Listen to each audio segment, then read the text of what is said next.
to remind the Honourable Lady that 99.75% of the electorate were able to vote successfully. I would also like to remind her that it was the Electoral Commission who called for voter identification. It has existed in Northern Ireland for 2 decades, was actually introduced under a Labour government in Northern Ireland, and it exists in most European countries. And just on the point about ethnic minorities, I would just want to make the point that everyone deserves fair and free elections, and it has been ethnic minorities in areas like Tower Hamlets, like Birmingham, that have been the victims of electoral fraud.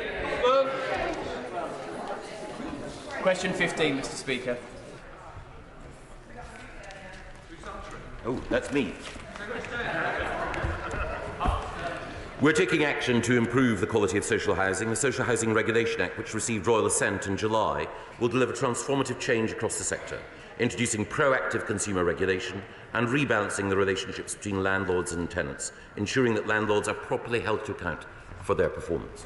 Thank you, Mr. Speaker. I welcome the steps that the government is taking to support people living in social housing, but many in Carshalton and Wallington living in social housing are still concerned about the level of service they're receiving from their provider.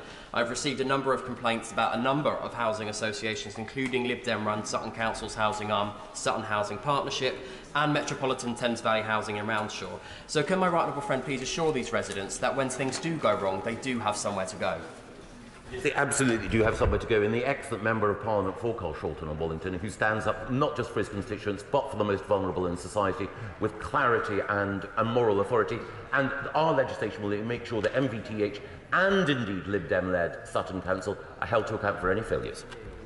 We now come to topicals. Dame Diana Johnson. Topical number 1, Mr. Speaker. Mr. Speaker, last Thursday, I was privileged to be invited to join a meeting chaired by the Prime Minister and the Home Secretary, at which we heard from the Community Security Trust about the deeply unfortunate rise in anti-Semitic incidents following the terrorist attack, which we marked earlier in our session today. The increase in anti-Semitic incidents recorded by the Community Security Trust and their partners Tel Mama is 494%. It's a melancholy trend, and I know that everyone in this House will join with me in doing everything we can to defeat anti-Semitism and to promote peace and justice. Dame Diana Johnson. I welcome the comments that the Secretary of State has just made, but can I take him to task on some comments he made earlier on? He talked about having conversations with Hull City Council about transport. Of course, this comes after a decade-long refusal of the government to back the electrification of the line to Hull. It also comes after the exclusion of the northern mayors in the debate or the decision to scrap the northern leg of HS2. So why should any of the people in Hull and the East Riding think that they can... Order. No. Please, it's topicals. It's important. It has to be short and sweet. Just finish very quickly. Why can they trust what this government ever says to the people of Hull and East Yorkshire? Well, I'm a huge fan of the Right Honourable Lady, and the proof of the pudding will be in the continued engagement that we have with the people of Hull and indeed with their Liberal Democrat Council. Andrew Jones. Thank you, Mr. Speaker. I've been running a campaign in my constituency, Fair Deal for New Estates. Basically, it's to ensure that new estates are completed in a timely manner. And I'm not just talking about the housing, but the play areas, the planting, the drainage, the pavements. So will my honourable friend meet with me to discuss this campaign, which is important locally, but it also is achieving progress for residents in Harrogate and Knaresborough? My right honourable friend is doing an excellent job raising the concerns of his constituents on the floor of the House, and I know that they're shared by many other colleagues. And that's why, through the Levelling Up and Regeneration Bill, we're strengthening planning enforcement powers, including powers to tackle uncompleted developments. I hope his constituents will welcome that, and I'd be pleased to meet him and discuss it in more detail. We now come to the Shadow Secretary of State, Angela Rayner. Thank you, you, Mr Speaker. It's a pleasure to face the right honourable gentleman for our first questions. I hope he enjoyed his party conference, cancelling a meat tax that nobody planned, abolishing 7 bins that don't exist, and announcing that they build a series of transport links that already do exist. So not much conference season, but panto season. So I'll keep my question to a problem that definitely does exist. 1 million families are waiting for social housing. How can you justify handing back to the Treasury billions of pounds desperately needed to tackle the housing crisis? Because we spend our money effectively. The Affordable Homes Programme, the £11.5 billion investment that we're making, will lead and has led to investment in social and affordable housing across the country. But the Right Honourable Lady has a challenge when it comes to credibility on social housing. She secured the deputy leadership of our party by saying that the Labour Party should be building 100,000 social homes every year, and yet their current target is 0. Why did she retreat? Mr Speaker, he just comes out with flannel. I think he's auditioning for panto season this afternoon. He can dress it up however he likes. The truth is he couldn't spend this vital funding quickly enough in the middle of a housing crisis. And it's clear the Prime Minister shares the right honourable gentleman's disregard for struggling families. In his hour-long speech in Manchester, the Prime Minister didn't mention housing a single time, not once. But the Housing Minister did tell conference that renters aren't all weed-smoking gangsters, which I'm sure the Minister knows all about that, as he mentioned gangsters earlier today. Can the Secretary of State assure us that despite the tone of those remarks, the Renters Reform Bill will not be scrapped before the King's speech? Yes, we are bringing reform to the rental market, but I note that at her own party conference, the Honourable Lady shared with the public not just her policies but also her recipe for the future, her recipe in particular for a cocktail called Venom, which apparently contains a bottle of vodka, a bottle of Southern Comfort, 10 Blue Wickeds and a litre of orange juice. Well, we know what the real lethal cocktail from the Labour Party is: a mix of unfunded spending commitments, massive borrowing, green-built development and hypocrisy on housing. Thank you, Mr Speaker. Next year marks the 50th anniversary of the amazing Hope Centre in Northampton that for 50 years has been turning lives around from people who've been homeless, getting them into a home of their own and into a secure job. Will my right honourable friend join me in congratulating all of the staff and volunteers of this amazing charity? Thank you, Mr Speaker. I am delighted to congratulate the staff and volunteers at the Homes Centre for 50 amazing years of supporting vulnerable people in Northampton. This work is critical in meeting the government's commitment to reduce homelessness and to end rough sleeping for good, which is backed by a government investment of £2 billion over 3 years. SNP spokesperson Adam Kazar. Thank you, Mr Speaker. Mr Speaker, anti-Semitism is abhorrent. It's hateful and there must be meaningful legislation to protect Jewish people. And I completely appreciate that this department brought forward the anti-boycott bill to help tackle this. But as the Minister may recall at Bill Committee, it wasn't supported by many human rights organisations and no opposition amendments were accepted. We need to work on a cross-party basis, so the Secretary of State and the Minister meet with me to discuss what support the SNP can provide to tackle the hatred of anti-Semitism. Well, I'm very grateful to the Honourable Lady for the way in which she couched the question. And can I also take this opportunity to thank the First Minister of Scotland, who, in his visit to a synagogue in Edinburgh last week, I think spoke for all of Scotland in expressing his solidarity with the pain being felt by Scotland's Jewish community. And I do look forward to working together on a cross-party basis if we can. Alan Kearns. The new Levelling Up Minister has got off to a flying start by awarding £20 million to Barry in the Vale of Glamorgan. Now, Barry is Wales's largest town and has been ignored by the Welsh Government for decades. What reassurance can my honourable friend give me that local priorities will determine how that money should be spent? Thank you, Mr Speaker, and I'm grateful to my honourable friend who is a persistent champion of Barry in his constituency. I'm delighted that Barry has been chosen as one of the 55 towns and will be receiving £20 million to deliver their plan, and I look forward to working with him to see Barry's potential realised. Samantha Dixon. Chester, like city centres up and down the country, as well as rural and coastal areas, are seeing rents going up and the supply of long-term private rented lets going down. Government consulted on short-term lets earlier this year. What progress has been made in tackling this issue? Well, I'm grateful to the Honourable Lady for raising this question, and the abuse of short-term lets is a significant issue, as she quite rightly points out, in rural and coastal areas, and we will be responding to the consultation shortly. Tom Hunt. Speaker, over 200 of my constituents at the mill development in Ipswich have been living in a cruel form of limbo for over 10 years.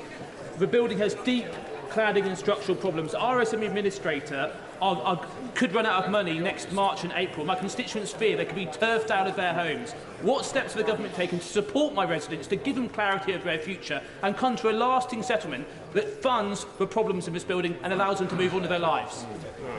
Like my honourable friend, the department and the government wants to see a resolution to the mill which is complex and challenging, but which we absolutely accept the points that my honourable friend is making. I look forward to continue to meeting with my honourable friend and we'll try and find a positive resolution. Richard Ford. Thank you, Mr. Speaker. Local authorities are struggling to retrofit ageing rural council housing stock, and it has allowed mould to set in. What will the Minister do to avoid councils having to spend huge sums of council taxpayers' money on positive input ventilation units to provide mould-free homes? Well, it is the case that the scourge of damp and mould, particularly but not exclusively in the social and private rented sector, is an issue that this government recognises we need to tackle, and that's why we're providing additional support to local government but also to housing associations in order to deal with that issue. I'll look forward to dealing in particular with the honourable gentleman to assess the situation in Tiverton and Hunt. Scott Benson.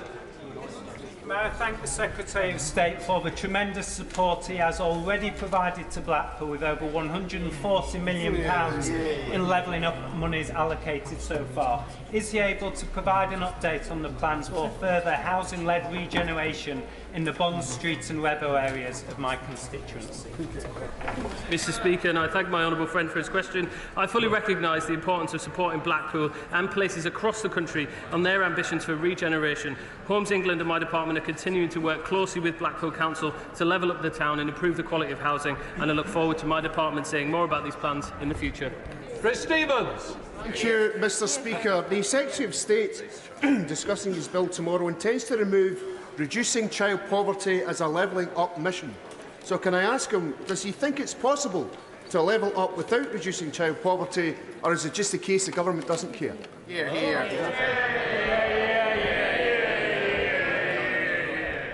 I think that's probably the warmest response that the honourable gentleman has yet received for a question, but it's a very fair one. And of course we care about reducing child poverty, and that's why the steps that we're taking across 12 levelling up missions, including on education and welfare, are designed to reduce poverty across the United Kingdom. Siobhan Bailey. Mr. Speaker, Berkeley Town Council have created a much-needed regeneration plan that's going to make it worthy of the tourist attractions nearby, like Berkeley Castle and the Dr. Jenner Museum. But we have little faith that the Green and Labour-led District Council will actually get the levelling up bid over the line. It failed before. Their local plans have also been withdrawn.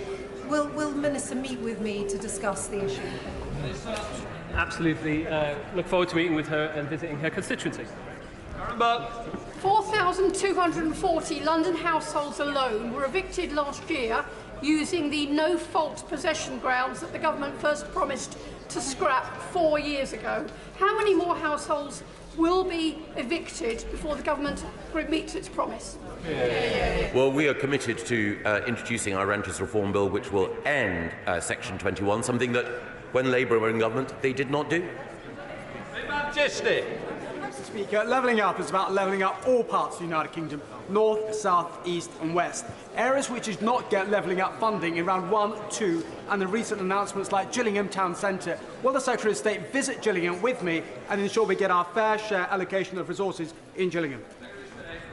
Either I or one of my junior ministers will join my honourable friend in Gillingham. Flo Anderson. Thank you, Mr. Speaker. 54 months ago, the government promised the Renters Reform Bill. We're trying again to ask. Since then, 10,000 Londoners have been threatened with eviction. Renting is just simply too insecure. So when will the government be bringing in the Renters Reform Bill? It's a very good question, and I liked it even better when the member for Westminster North asked it. As I explained, we will be bringing forward our legislation shortly. Chloe Smith. Thank you, Mr. Speaker. He is reforming the NPPF, introducing a new infrastructure levy. How will he ensure that our constituents get the doctors and dentists capacity that must go with new homes? The infrastructure levy that we are bringing forward will ensure, through the Levelling Up and Regeneration Bill, that the money is there to provide services when new development takes place. We will work with the NHS in order to make sure that GP provision and dental provision is part of that. We have a plan for an infrastructure levy. Labour have no plan. That completes questions. We now come to the statement by the Prime Minister. Prime Minister Rishi Sunak. Mr. Speaker, the attacks in Israel last weekend shocked the world. Over 1,400 people murdered, one by one, over 3,500 wounded, almost 200 taken hostage. The elderly, men, women, children, babes in arms, murdered, mutilated, burned alive. We should call it by its name. It was a pogrom. Mr. Speaker, the families of some of the missing are in the public gallery today. We call for the immediate release of all hostages. Yeah. And I say to them, we stand with you, we stand with Israel. Yeah. The murdered and the missing come from over 30 countries, including the United Kingdom. The terrible nature of these attacks means it is proving difficult to identify many of the deceased. But with a heavy heart, I can inform the House that at least 6 British citizens were killed. A further 10 are missing, some of whom are feared to be among the dead. We are working with Israel to establish the facts as quickly as possible, and we are supporting the families who are suffering unimaginable pain. We are also helping British citizens who want to leave Israel. We've organised 8 flights so far, bringing out over 500 people, with more flights leaving today. We're working with neighbouring countries on land evacuations for our citizens in Gaza and the West Bank. I've spoken specifically to President Sisi about supporting civilians to leave Gaza by the Rafah border crossing, which at present remains closed. And we have a border force team in Egypt working with our embassy to help citizens when they are able to cross. I will come back to the grave humanitarian situation in Gaza in a moment. But first, Mr. Speaker, I want to address the British Jewish community directly.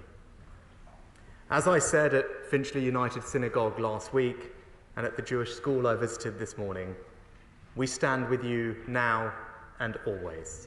Yeah.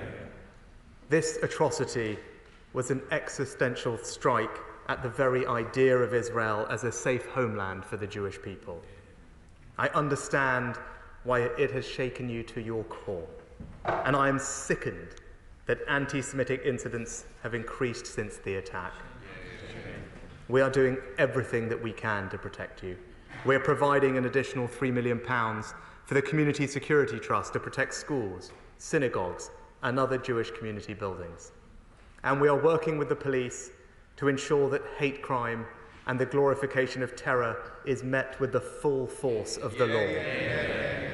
I know the whole House will support this and join me in saying unequivocally, we stand with the Jewish community. Yeah. Mr. Speaker, I also recognise that this is a moment of great anguish for British Muslim communities, who are also appalled by Hamas's actions but fearful of the response. We must listen to these concerns with the same attentiveness.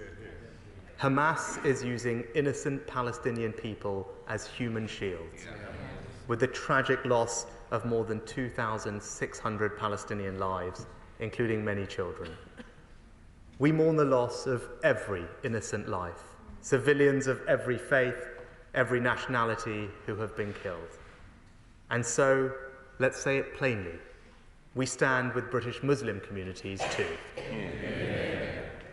Mr. Speaker, Israel was founded not just as a homeland for the Jewish people, but as a guarantor of their security, to ensure that what happened to the Jewish people in the Holocaust could never happen again.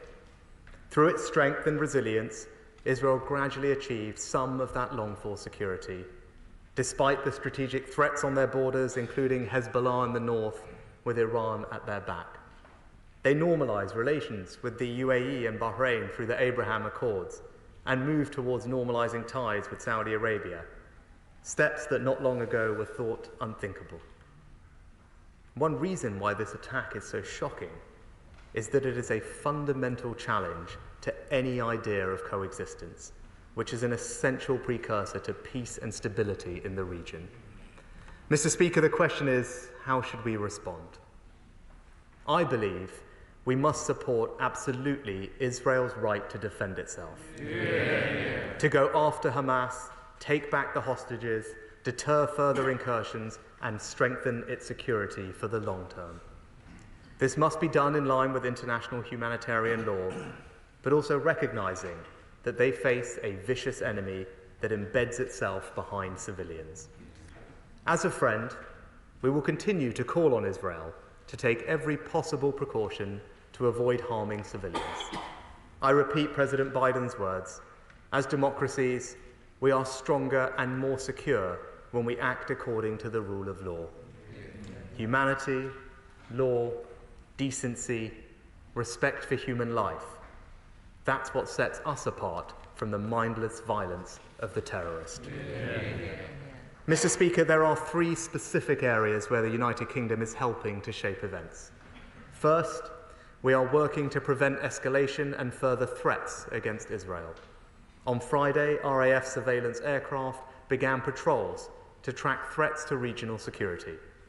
I have deployed a Royal Navy task group to the Eastern Mediterranean, including RFA Lyme Bay and RFA Argus, 3 Merlin helicopters and a company of Royal Marines, ready both to interdict arms and support the humanitarian response.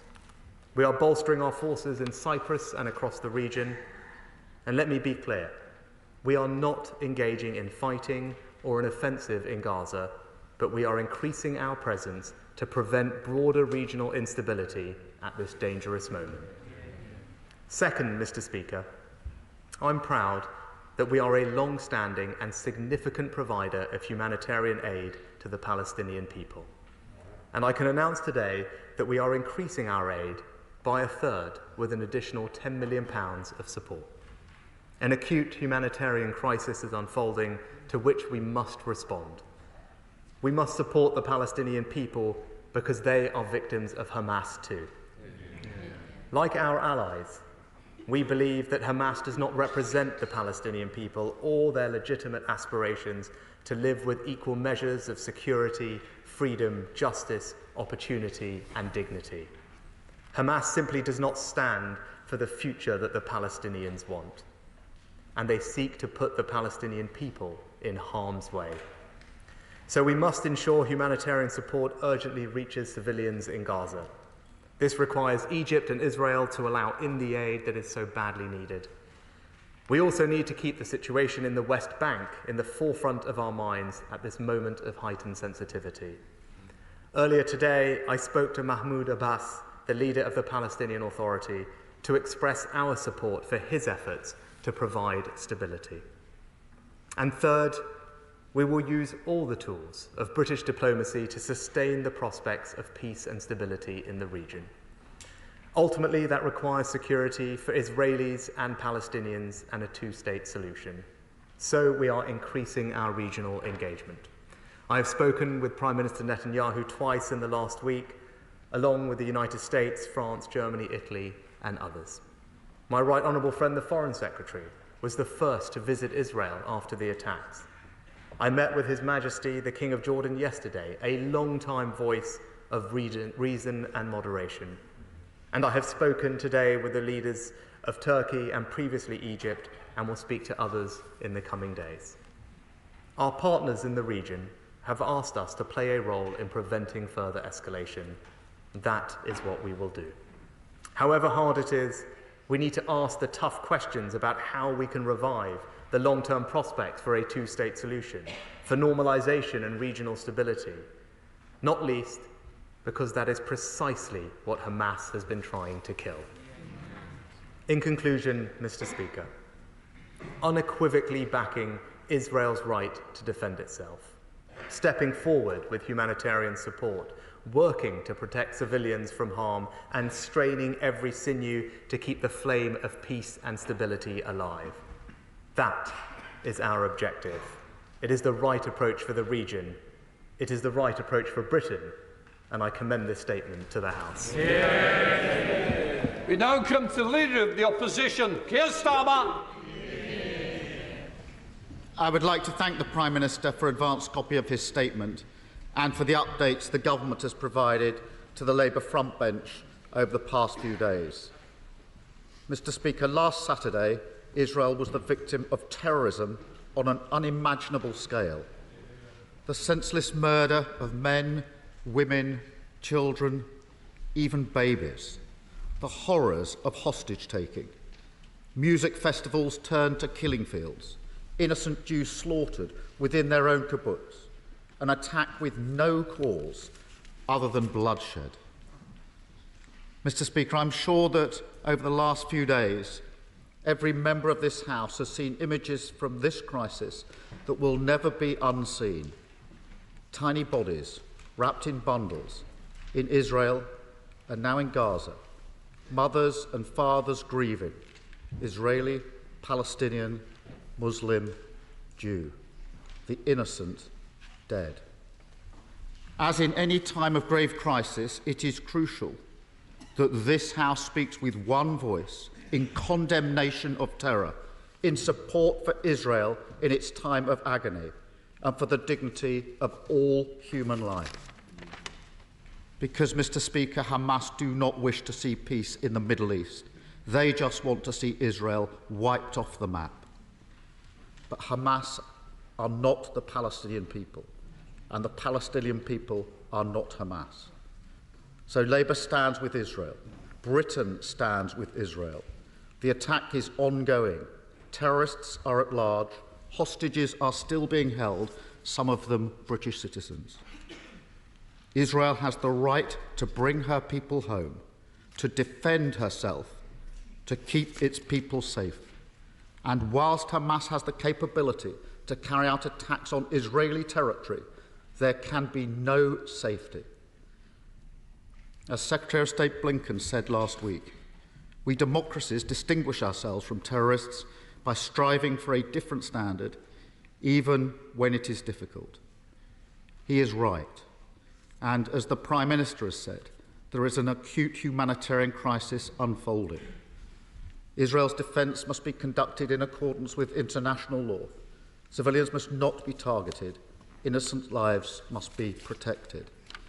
There must be humanitarian corridors. There must be humanitarian access, including food, water, electricity and medicines, so that hospitals can keep people alive and so that innocent people do not needlessly die.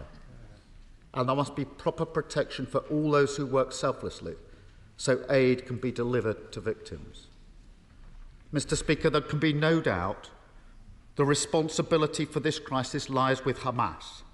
They have no interest in Palestinian rights, no interest in the security of the people of Gaza. They unleash terror, then hide among them women and children used as human shields, hostages held who should be released. They are destroyers of lives, of hope, of peace. And we cannot give them what they want. We must keep striving for a two-state solution, a Palestinian state alongside a safe and secure Israel. We cannot give up on that hope, cannot let Hamas brutality be a catalyst for conflict in the wider region. Engagement between Israel and Arab nations must be strengthened, not abandoned. International cooperation, the rule of law, a political road to peace. Hamas want us to abandon all three, and in defiance, we must be resolute on all of them. And Mr. Speaker, these attacks are having a huge impact on communities across the United Kingdom. Many in this House will have heard devastating stories from people who have lost friends and family, people deeply worried about the future of those they know in Israel or Palestine, including the First Minister of Scotland, who I spoke to at the weekend. We stand with all of them, stand against the worrying rise in Islamophobia, stand against the anti-Semitic abuse, threats and assaults we've seen on British streets. Because, Mr. Speaker, we must never underestimate the burden of history the Jewish people carry with them. I do not want Britain to be a place where Jewish schools are closed, Jewish children stay at home out of fear, and Jewish families feel compelled to hide their identity. And I do not want Britain to be a place where British Muslims feel that they have to apologise for the actions of people who do not act in their name. We cannot allow community cohesion in our country to be destroyed. We all bear a responsibility to do all we can to stamp out hate, and we fully support police action to provide extra assistance for our communities. Mr. Speaker, the events of the past week have seen horrors beyond our imagination. So let's send a strong message. Westminster is united. Britain is united with Israel against terror, for international law and the protection of innocent lives. There are difficult days ahead, but our values cannot be compromised. Terror cannot win. Thank you, Mr. Speaker. Prime Minister. Thank you, Mr. Speaker. I thank the Leader of the Opposition for his remarks. And let me just say at the outset, this is an unprecedented and extraordinarily difficult situation and is likely to remain difficult for all of us in the days and weeks ahead. But we must always have in the forefront of our mind that responsibility for this crisis is Hamas and Hamas alone. It was a barbaric act of terrorism that has inflicted untold suffering and misery on so many people, and we have felt that acutely here at home. And we have seen the impact on our streets over the past week, and it has sickened all of us. And we stand united in saying that anti-Semitism has no place in our society. Mr. Speaker, let me be unequivocal that those who incite racial or religious hatred on our streets, that inflict violence, that cause untold suffering to people, will be met with the full force of the law. I know the whole House will join me in making sure that that happens, that the police have all the tools, resources and powers they need to bring that about. And let me also just say, in conclusion, Mr. Speaker, that the honourable gentleman opposite is absolutely right. This House stands united in saying that we condemn unequivocally this terrorist attack by Hamas, stands united in saying that we will be steadfast in our support for Israel, steadfast in our support for the Jewish people, not just today, not just tomorrow, but always. From the House, Sir Peter Bottom. The House will be grateful both to the Prime Minister and the Leader of the Opposition for the lead they've given in today's statement. This isn't the time to point out the faults of Benjamin Netanyahu. What we have to say is that inexcusable terror attack on Israelis was intended to bring awful harm to the Palestinians. Rather than quote international leaders, I want to quote a senior constituent who said this is a harrowing time for Jews all over the world. There are about 16 million of us worldwide. Why can't they leave us alone? If we pray for the peace of Jerusalem, we want to try to bring security both to the people of Israel and to the Palestinians in Gaza. And does the Prime Minister know he'll get our support as he tries to do that? Okay, I thank the Father of the House for what he said and simply agree with his constituent in saying that all of us will pray for peace in the region, but especially for peace for those families who've been so tragically affected by what's happened over the past week. You know the SNP, Stephen Flynn. Yeah.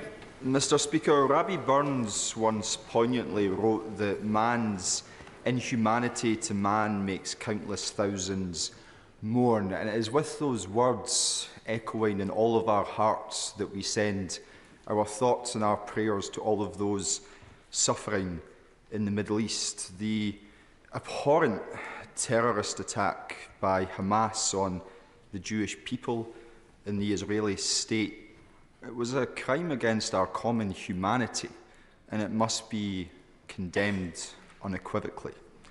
And what more powerful response can we have than to seek to protect the shared innocence and the shared humanity of both Israeli and Palestinian civilians? And what that will require is a lot. It will require the defeat of Hamas. It will require the safe return of all those hostages who have been taken.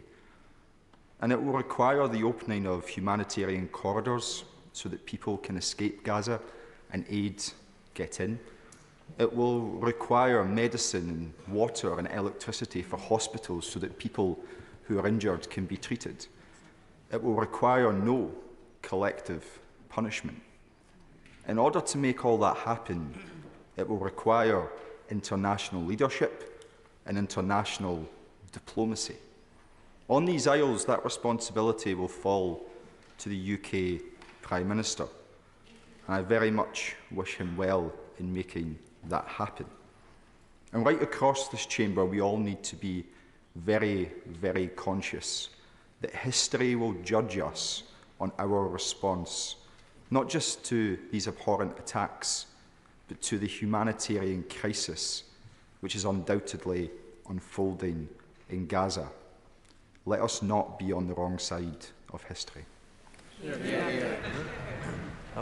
Mr. Speaker, I thank the honourable gentleman for his remarks and would agree with him that this crisis does demand that the United Kingdom steps up diplomatically to make a difference, to bring about peace and stability, and that is what we have done over the past week. As I alluded to in my statement, Foreign Secretary being the first person to visit Israel and had spoken to multiple of his counterparts, and myself in the same vein, working with allies across the region to make sure that we can work together to bring about a successful and peaceful resolution, but also recognising the scale of the humanitarian situation that is unfolding and playing a leading role in helping to alleviate it, not least with our announcement today of considerably more aid for the Palestinian territories, building on our strong track record as one of the leading providers of aid to the region, and that will continue.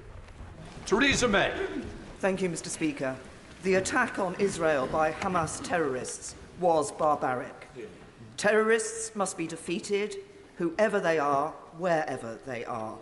Can I commend my right honourable friend and the Foreign Secretary for the stance that the government has taken in support of the Jewish community here in the UK, in support of Israel and its right to defend itself. I welcome the Prime Minister's statement that action must be taken in line with international humanitarian law. But will he commit today that the government will leave no stone unturned in its efforts to prevent regional escalation of the conflict? And in doing so, will he reflect on the role of Iran? I thank my right honourable friend. I can give her that reassurance. It's something that we've discussed extensively with partners in the region, but also why last week I deployed surveillance aircraft and assets to the Mediterranean. They are already engaged with ensuring that arms shipments do not find their way to people like Hezbollah, and that Iran does not see this as an opportunity to escalate the conflict. That support that we've put in the region has already been welcomed with our partners, which share our aim in ensuring that this is constrained to dealing with Hamas and what they have done. No one wants to see any escalation, and again, that is something that Prime Minister Netanyahu and I discussed, and he very much agrees that his objective here is to deal with Hamas and not to see this spread more widely. Ed Davey. Thank you, Mr. Speaker. The scale of Hamas's terrorist attacks have been utterly horrifying, and the atrocities they have committed are truly sickening. We stand with the people of Israel and with the Jewish community who are grieving and are afraid. We call for the unconditional release of all hostages. And we urge the government to finally prescribe as a terrorist organisation the funders of Hamas, Iran's Revolutionary Guard. Mr. Speaker, Israel unquestionably has the right to defend itself and its citizens. That means targeting Hamas, not innocent civilians, in line with international law. I am concerned about the forced evacuation of hospitals in Gaza, which means death for innocent Palestinians who will not survive being taken off life support. The World Health Organization has said this may be a breach of international humanitarian law. So can the Prime Minister set out what advice he's received on this matter? Well, Mr. Speaker, unlike Hamas, the Israeli president has said that the Israeli armed forces will operate in accordance with international law, and I would just say Israel's attempt to minimize civilian casualties by warning them to leave northern Gaza has actually been further complicated by Hamas terrorists telling the local population not to leave and instead using them as human shields. We will continue to urge Israel, as I have done when I've spoken to Prime Minister Netanyahu, that whilst it exercises its absolutely right to defend itself and ensure that these attacks can never happen again, that it takes every possible precaution to minimise the impact to civilians. Chair of the Select Committee, Alicia Gans. Saturday's terror attack on Israel constituted crimes against humanity. Crimes so heinous that they violated our understanding of the depths of human depravity, and depravity which continues today as innocents remain held hostage by Hamas terrorists and their patrons, the state of Iran. Israel has a legitimate right to self-defense and to defeat Hamas, and we can support Israel and grieve with their people whilst recognising that how a counter-terrorism operation is conducted matters. It matters because Israel's action as a rule of law nation and our words as their friends shape our ability to be a legitimate arbiter in future conflict and have the right to call out abusers like Russia. And it matters because whilst there is an imperative to defeat Hamas in the immediate to secure Israel's future, how they are defeated will shape the region's future. And because the people of Gaza are not Hamas. 1.2 million children bear no collective guilt for Hamas's terror.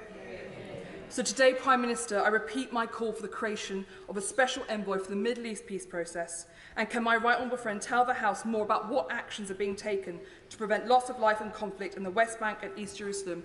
And will we finally prescribe the IRGC?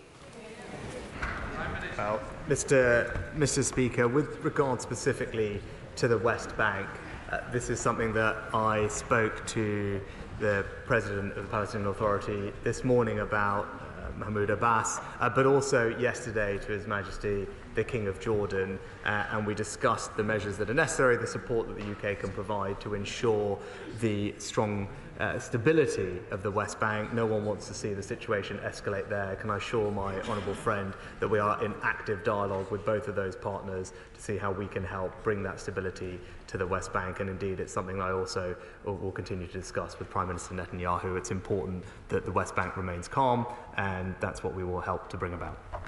Christian Wakeford. Thank you, Mr. Speaker. On Saturday, I went to Shul and sat next to a constituent whose cousin is one of the hostages. And my thoughts and prayers go out to not only him, but to all families and hostages currently being detained. Mr. Speaker, whilst conflict escalates in the Middle East, we see the effects on the streets here in Britain.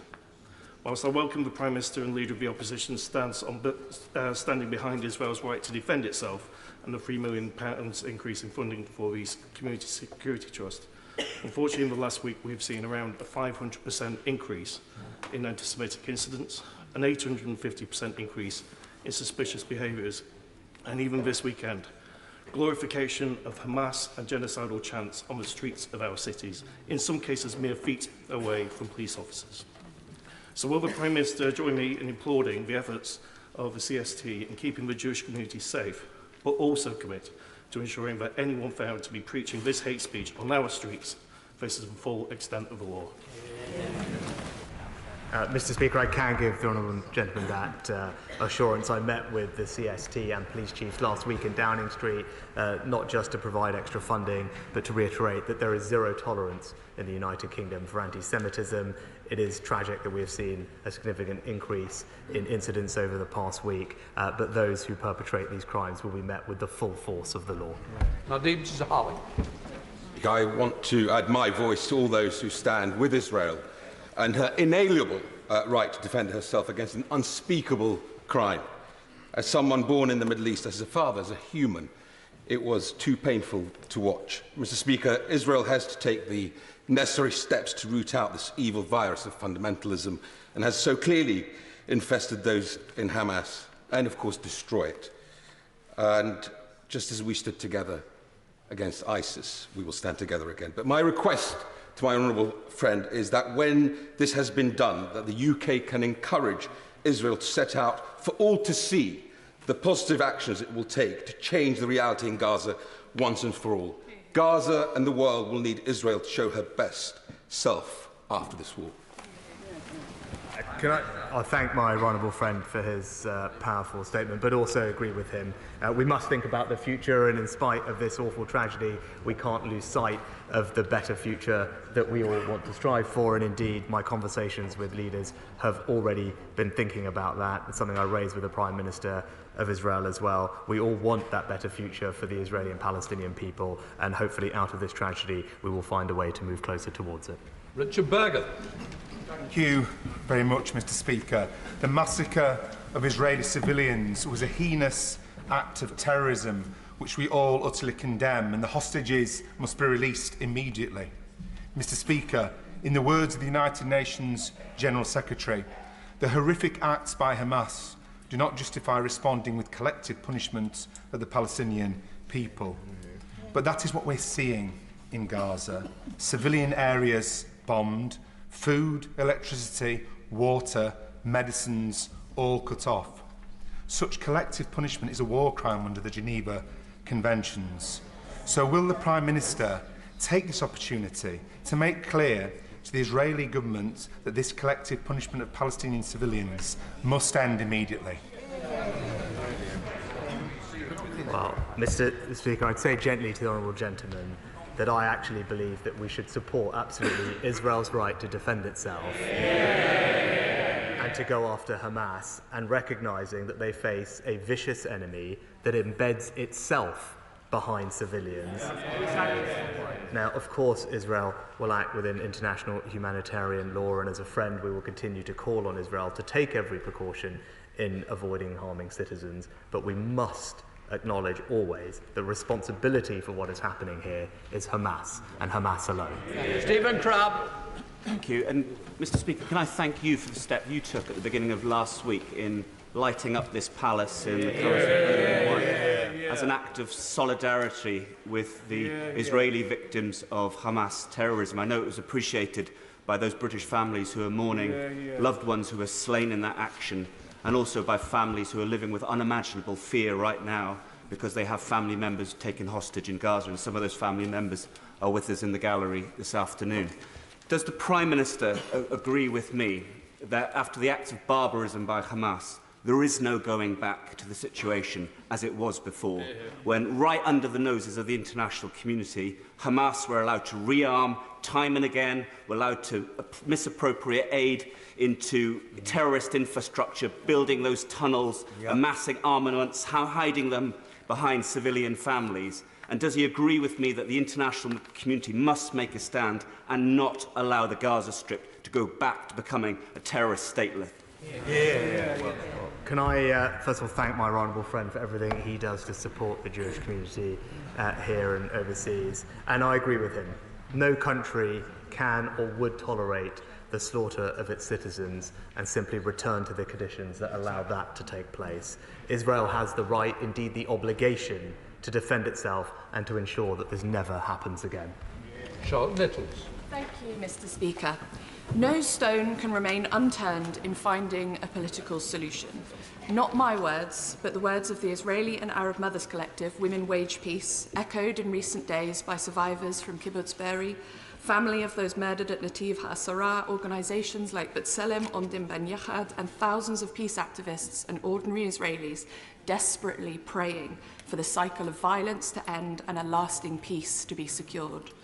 What will the government be doing to heed that call and mobilise international actors to find this political solution, however far away it feels right now, so that there may be a way out of the nightmare Hamas have unleashed for all in Israel, Palestine and the wider region for good? Mr. Speaker, we must provide an alternative to the vision of violence and fear and terror that is presented by Hamas, and that is what the United Kingdom will do.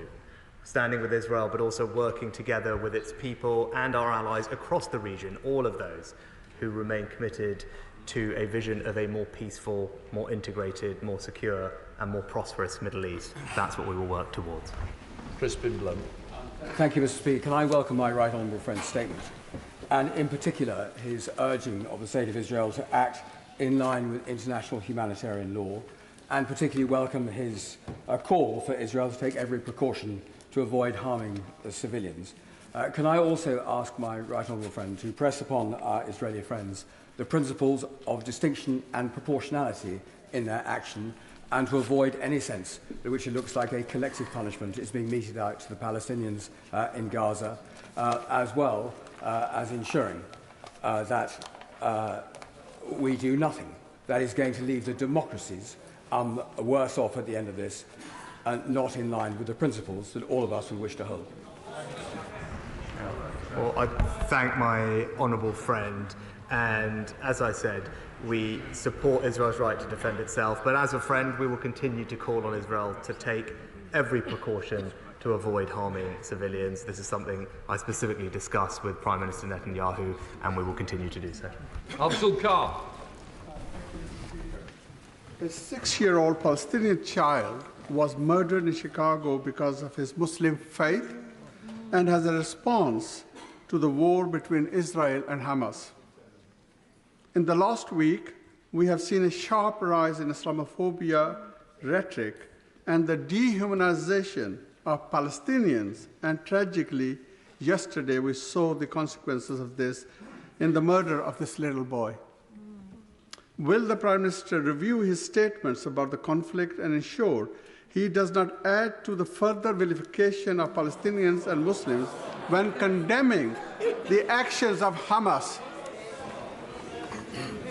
Mr. Speaker, I just gently urge the honourable gentleman to examine what I said from this dispatch box earlier, particularly about standing with the British Muslim community at this difficult time. We will not tolerate, Mr. Speaker, anti-Muslim hatred in any form, and will seek to stamp it out wherever it occurs. I'm pleased to say in June of this year, the Security Minister confirmed additional funding of £24.5 million available this financial year to provide protective security at mosques and Muslim faith schools as a demonstration of our intent to deliver on what I said. But I would say to the Honourable Gentleman, please see what I did say earlier from the dispatch box. We stand with all communities at this difficult time. Sir Michael Ellis. Speaker, in the long litany of attacks against Jews around the world, this is the single most murderous attack on Jews since the end of the Holocaust in 1945, and his support for the Jewish community in this country and for Israel has been heroic. This is an historic moment, and the response of His Majesty's government has been all anyone could have asked. Will the Prime Minister agree that Israel has acted entirely in accordance with international law, despite Hamas using human shields and every type of horrific provocation? And Israel not only has a right to defend itself, but in fact a duty to defend its people from sadistic and vicious murderers. I think my honourable friend makes an excellent point. It does not just have the right, it does have a duty. One only needs to imagine if a similar incident had occurred in our country, what we would do to secure the safety and security of our citizens. That is what Israel is doing, and they have, as I said, every right and every duty to do so, and they shall have our support as they do. Julie Elliott. Thank you, Mr. Speaker. I condemn unreservedly the actions of Hamas and the horror that has unfolded in the region, and ask that the hostages are returned safely as soon as possible.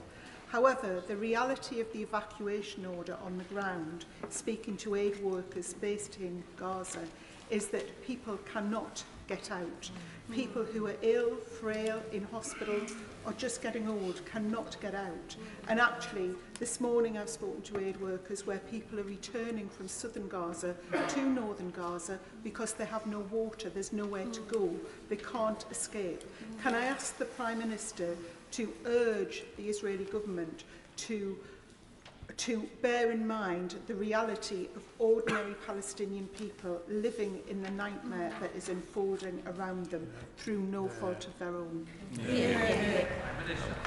Mr. Speaker, as I said, we've spoken, and I've spoken to President Sisi about the importance of the Rafah crossing being open for humanitarian purposes. We'll continue to do so, and also about the importance of allowing humanitarian aid to flow into Gaza, and the announcement today of more support will hopefully make a difference. But again, I would just contrast Israel's attempt to minimise civilian casualties by warning people to leave Gaza compared to Hamas, which is urging the local population to stay and use them as human shields. It's unacceptable, and we should call it out for what it is.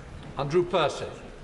Mr. Speaker, every tragic loss of life in Gaza is the responsibility of Hamas and Hamas alone, and some people in this place would do well to remember that fact, Mr. Speaker. A week on from these pogroms, what did we have on the streets of Britain? Some people attending pro-Palestinian marches, holding up banners in support of terrorists, whether it be hang gliders, whether it be chanting anti-Jewish chants, whether it be supporting the racist BDS movement, or in the case of a protest in Glasgow, reminding Jews where they were in 1940. Jews need no reminder of where they were in 1940, Mr. Speaker. These scenes are deeply distressing to British Jews, and many British Jews do not believe the police are going to take action. So can I urge the Prime Minister to look at what some of our European partners are doing and looking at taking stronger action against some of these marches? Yeah, well said, Andrew.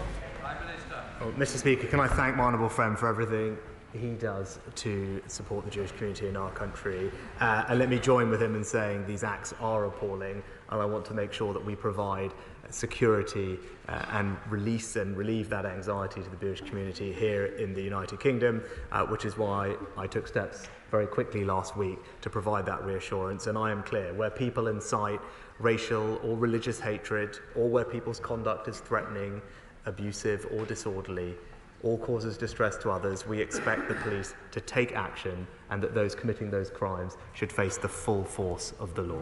Imran Hussain. Thank you, Mr. Speaker, and I join this House in its condemnation of the bloodshed in Israel and Palestine. Mr. Speaker, the 2 million Palestinians in the open-air prison of Gaza faced a dire humanitarian emergency long before today. Yet indiscriminate airstrikes and siege tactics have turned what was a critical emergency into a devastating catastrophe. Will the Prime Minister make it clear to the Israeli government that laying siege to civilians in Gaza by cutting food, water, power and medical supplies and indiscriminate airstrikes killing civilians is in clear violation of international law? And just what is the international community doing to stop the horrific and inhumane treatment of Palestinians? Well, Mr. Speaker, I again just gently point out to the honourable gentleman that the entity responsible for the suffering we are seeing is Hamas, and Hamas. Now, of course, we in the international community will do our best to alleviate the impact on innocent people, which is why today we've announced further aid to the region. We will make sure that we provide as much humanitarian support as we can, and indeed in all our conversations with leaders around the region, we're discussing the humanitarian situation and finding ways to work together to alleviate the impact on innocent lives, and that's what we will continue to do. Sir Julian Lewis. Speaker, does the Prime Minister accept that what Hamas did was not terrorism for its own sake, but an act of calculated barbarism with a strategy behind it? And does he agree with me that that strategy is to ensure that whereas the present war will not feature Egypt and Jordan as enemies of Israel, as was the case in previous wars, their strategy is to try and prevent similar peace agreements with countries like Saudi Arabia? And finally, does he accept that Hamas is a creature of a client state of Russia? And while we're talking about this, we must remember that Russia is still at war in Ukraine. Well, I thank my honourable friend, and he's right to point to the broader situation and right to welcome the progress that had been made on normalisation between Israel and other countries in the region, which speaks to the brighter future that all of us hope we will see one day. But let me reassure him on our support for the Ukraine. We all remain committed to that, and just this Friday I was at the GEF summit in Sweden talking with our Northern European, Scandinavian, Baltic partners and hearing directly from President Zelensky about how we in the GEF will continue to support Ukraine over the coming year, so he can be reassured that we are able to do both. Don Butler. Thank you, Mr. Speaker. Prime Minister, Noam Sagi, his wife Mikhail and their son are here today and they're watching you give your statement. Ada Sagi, Noam's mum, has been taken hostage by Hamas on Saturday the 7th of October from her home and is currently being held in Gaza. Ada booked a ticket to the UK to celebrate her 75th birthday. Noam has written to you asking for your immediate intervention and assistance. Joe Biden has made personal calls to his citizens. I'm asking if you will please, and remember the family are watching you, Prime Minister, will you please just spare 5 minutes, just 5 minutes to have a quick conversation? Mr. Speaker, of course I'm happy to have a quick conversation, but I'm also engaged actively with our partners in the region to try and ensure the safe release of our hostages, something which I'm sure the House will support me in doing. Any which way we can, we will use all the tools at our disposal to ensure their safe return, not just for the Honourable Lady's constituent, but all of those British nationals and others who have been taken by Hamas. It is an appalling act. They should know that we are doing absolutely everything we can to try and bring them back home as safely and as quickly as possible. Priti Patel. We in this House are all absolutely horrified by the terrorist atrocities on Israel and the appalling way the Hamas terrorists have murdered, tortured and kidnapped men, women and children. And I do thank the Prime Minister today for his very, very important and significant statement, and actually for the way in which he's just said that we are giving all the support to those grieving families right now. That is absolutely paramount. Could the Prime Minister explain through his conversations with President Sisi how the opening of the border crossings between Gaza and Egypt on humanitarian grounds will be undertaken in a way that prevents the Hamas terrorists from leaving and potentially creating further atrocities in the region? My honourable friend makes an excellent point, and that is why there is complexity to opening the Rafah border crossing, but she should be reassured we're engaged in those conversations, both with the Egyptians and other partners, including the Americans, to find a safe way to open that crossing, both ideally for the evacuation of British nationals that may be in Gaza, but also to provide humanitarian support into Gaza, which I know we would all like to see happen. Sarah Chet. Thank you, Mr. Speaker. The International Committee of the Red Cross stated that hospitals in Gaza risk turning into morgues without electricity. The UNRWA Commissioner General has also said their colleagues in Gaza are no longer able to provide humanitarian assistance, and the number of people seeking shelter in UNRWA facilities in the south is absolutely overwhelming. Some civilians have no choice but to stay in the north of Gaza and must be protected at all times. So, Prime Minister, what conversations have you had with your Israeli counterpart on creating safe zones and humanitarian corridors in Gaza? Has the Prime Minister raised the urgent need to prevent atrocities on all civilians? And will the Prime Minister increase financial support to UNRWA and the surrounding host nations as the increasing needs of refugees from Palestine will only, sadly, increase? Mr. Speaker, I'm proud that over the past few years we've been one of the leading donors to the United Nations Works and Relief Agency, accounting for about 10% of all their support to the region. And again, today we announced an increase in our humanitarian support by around a third, and we will work with the relevant partners to see how best for that funding to make a difference in the region as quickly as possible. Bob Blackman. Speaker, and can I thank you for allowing us a 1 minute silence to reflect on the victims in the Middle East that have taken place. There can be no greater contrast between the actions of the IDF, who attempt to prevent the loss of civilian life, compared to the sheer brutality of the terrorists who kill and maim as many people as they possibly can. There can be just no comparison between those two aspects. This operation by the terrorist group Hamas was clearly well planned, well resourced, well equipped, and had been planned for many months.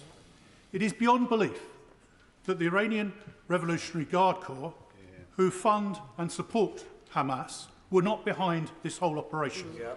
So will my right honourable friend now take the action that the whole House has asked him to take, and that's to prescribe the IRGC in its entirety? Mr. Speaker, we have already taken strong action against the Iranian regime, including sanctioning 350 different individuals and entities, including the IRGC in its entirety.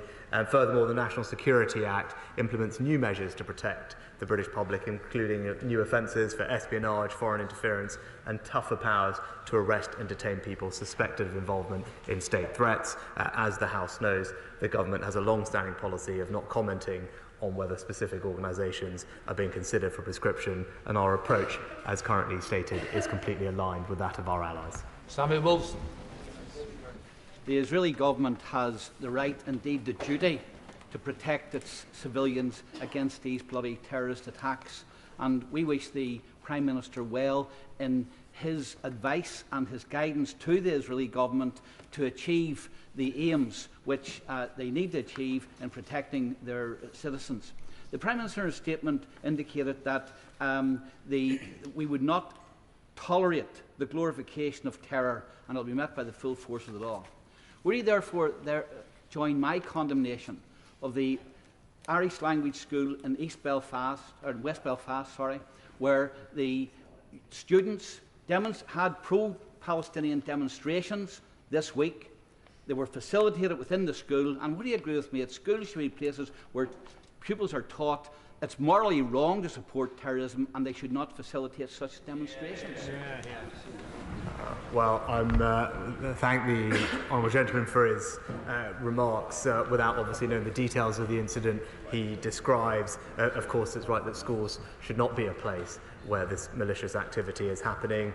We are absolutely clear that under the Terrorism Acts, both of 2000 and 2006, it is an offence to encourage terrorism, and it is also a range of offences to glorify or support groups which have been prescribed as terrorist organisations under UK law. The police will use all the tools at their disposal to stamp that out and arrest those who perpetrate those acts.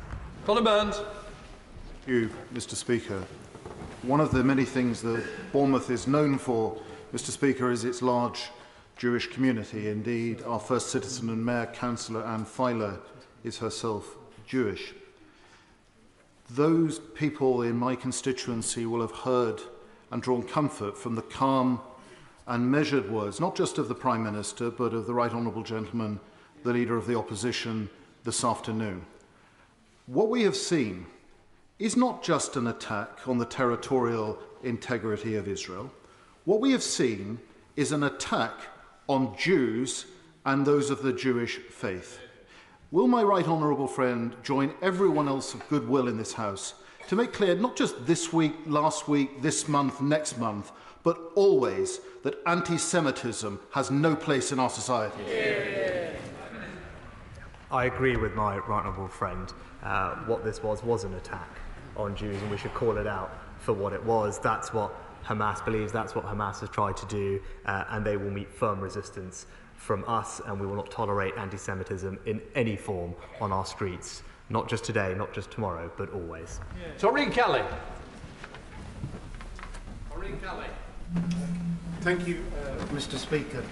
The Prime Minister reaffirmed his commitment to a two-state solution. Why then has his government failed to recognise the state of Palestine when 138 United Nations countries have done so? Israel has absolutely every right to defend itself. Palestinians need to have that right as well. In doing so, by recognising Palestine as a state, Palestine will be able to root out terrorism and defend its territory. Does the unjustifiable actions of Hamas, a group that does not represent Palestinians, justify the collective punishment of innocent Palestinian civilians in Gaza by the Israeli Defence Forces? Mr. Speaker, the United Kingdom government's long-standing position under both parties for some time has been that the United Kingdom will recognise a Palestinian state at a time when it best serves the object of peace. We are committed to the objective of a sovereign, prosperous and peaceful Palestinian state living side by side with a safe and secure Israel. And as last week's attack demonstrates, that right now we must ensure that Israel has that security. Liam Fox. Thank you, Mr. Speaker. Does my right honourable friend agree that to conflate Hamas and the Palestinians is not only wrong but dangerous? Yes. Hamas have abducted, tortured and executed Palestinian members of Fatah. They have broken the arms of children who have worn Fatah colours to school. And they do not want a two-state solution because they don't believe Israel should exist as a state. Right, yeah. But if the fingers on the trigger were Hamas, the strings being pulled were from Tehran. Yeah. With £100 million of investment going from Tehran to the terrorists of Hamas, isn't it time that we in this country asked again why Iranian banks are operating from the City of London, why Iran Air is operating from Heathrow Airport, and why, again, we have not prescribed the IRGC as I believe we should have? Mr. Speaker, I agree with my right honourable friend that Hamas, crucially, the Palestinian people are also the victims of Hamas. As he said, Hamas doesn't represent the Palestinian people or their legitimate aspirations to live with security and dignity. It does not stand for the future that Palestinian people want, and he is right to highlight that, and that is why we've taken the approach that we have, and we believe, and we will continue to make sure that our sanctions regime is effective. Where we have sanctioned entities, including banks, we will ensure that those sanctions are complied with, and the new Economic Deterrence Institute that we have established with funding will help make sure that that happens. Agreement. Speaker, I'd like to join with others and condemn the atrocities of Hamas, and my thoughts are with all of those affected by the conflict in Israel and Gaza. One of my constituents, a UK national, is trapped in Gaza, having travelled there on Friday the 6th of October. I'd like to thank the Prime Minister, the Foreign Secretary, FCDO staff and Labour's front bench for the work that they've been doing to try and bring my constituent home. I wrote to the Secretary of State on Friday to update him regarding my constituent's whereabouts, so I asked the Prime Minister and the Secretary of State to redouble their efforts to bring my constituent home, ensure the safe passage of all of the UK nationals trapped in Gaza, and to work to support people both in Gaza and Israel caught up in this terrible conflict. Can I thank the Honourable Lady for her question and express my sympathies to her constituent and their family. We are in touch with all those families that have registered with the Foreign Office to provide consular assistance to them. Obviously the situation in Gaza is difficult, but we're doing everything we can, not least our conversations with the Egyptians about the Rafah crossing, but we have preemptively deployed a border force rapid deployment team to Egypt so that when and if the crossing is opened, we are able to extract our citizens and bring them home, and that is something that I've also explicitly discussed with President Sisi to receive assurances from the Egyptians that they will allow safe passage of British nationals when the time allows, and she can rest assured that for her constituent and all others that are trapped, we will continue to do everything we can to support them. Mr. Speaker, modern media brought the full horror of the profoundly evil crimes committed against the State of Israel into all our homes. And it's also now bringing the unfolding horror of the human catastrophe taking place in Gaza into our sitting rooms as well. In his statement, the Prime Minister indicated that Israel and Egypt are denying access for humanitarian aid into Gaza. What possible reason could they be giving for that? Mr. Speaker, as we heard previously, there are complexities with ensuring the safe opening of the Rafah crossing, and we're having conversations both with the Israelis and the Egyptians and other partners to see how best we can provide humanitarian assistance to the region, not least with the deployment of our Royal Navy assets, which will arrive over the course of the coming week, but also the increase in the aid funding that we've announced today that will provide support to people in the region. Naz Shah. Thank you, Mr. Speaker. The use of white phosphorus in a densely populated area against civilians is illegal. Both Amnesty International and Human Rights Watch have reported the use of white phosphorus against civilians in Gaza. Can I ask the Prime Minister, has the British Foreign Office received confirmation of any such reports, and if such weapons have been used against civilian populations in Gaza, what will his response be? Well, Mr. Speaker, of course we keep everything under review, but I'm not going to comment on or speculate on reports where we do not have full access to information or are unable to verify facts. Manchester. Mr. Speaker, I very much welcome the Prime Minister's statement and the three-step approach. Terrorism is terrorism, and as somebody who comes from a Muslim background, can I just say this? With regards to the actions that we saw with regards to Hamas, they were clearly terrorist and barbaric, and therefore everything must be done to confront that terrorist organisation. I say this to the Prime Minister with regards to the previous work I did as the former envoy for freedom of religion or belief, working with people from the Muslim, Jewish and the Christian faith. We worked together to tackle intolerance against all people of all faith. On the specific point with regards to the conversation he's had with King Abdullah, Hamas will be defeated. The question is, who replaces Hamas in Gaza? Has he had conversations with King Abdullah with regards to if President Mahmoud Abbas and the Palestinian Authority is prepared to step in with the support of international partners and humanitarian assistance, because everything must be done to preserve human lives and find a two-state solution in this matter? Can I thank my honourable friend for his excellent question and reassure him that that is exactly part of the conversation that I've had both yesterday with the King of Jordan but also today with President Abbas. We do need to provide stable leadership in Gaza once Hamas has hopefully been removed, and that thinking is already happening amongst us and our partners. Ms Savile Roberts. Like Cymru, I condemn the atrocities of Hamas, and our thoughts are with all the Israeli and Palestinian civilians killed, injured or bereaved in this horrific conflict. International humanitarian law exists for a reason, to safeguard all civilians, universally. Among these rights is the right to water. Fuel is necessary for many people in Palestine to have safe drinking water. Without clean water, people will die. He has announced humanitarian support today, which I welcome. As a close ally of Israel, what steps has he taken to urge Israel to comply fully with international law, including by supplying essential fuel to Gaza?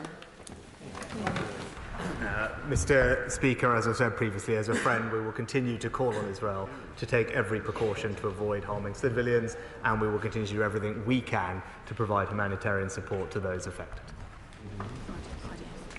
Ian Duncan Smith, Sir Ian. Mr. Speaker, can I commend my right honourable friend for his calm leadership through the last few days, and that also of the Leader of the Opposition too.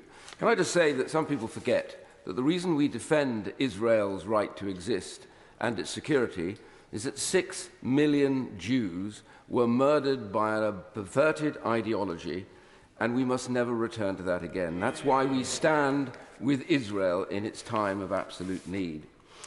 But I don't know whether he saw this, but over the weekend, I have a Jewish sister-in-law, and she was quite clear that she has never felt more threatened than over the weekend when people took to the streets waving flags bearing Hamas's crest on them, calling out to sweep Israel from the river to the sea. Is all about getting rid of Jews in Palestine. There is no other question.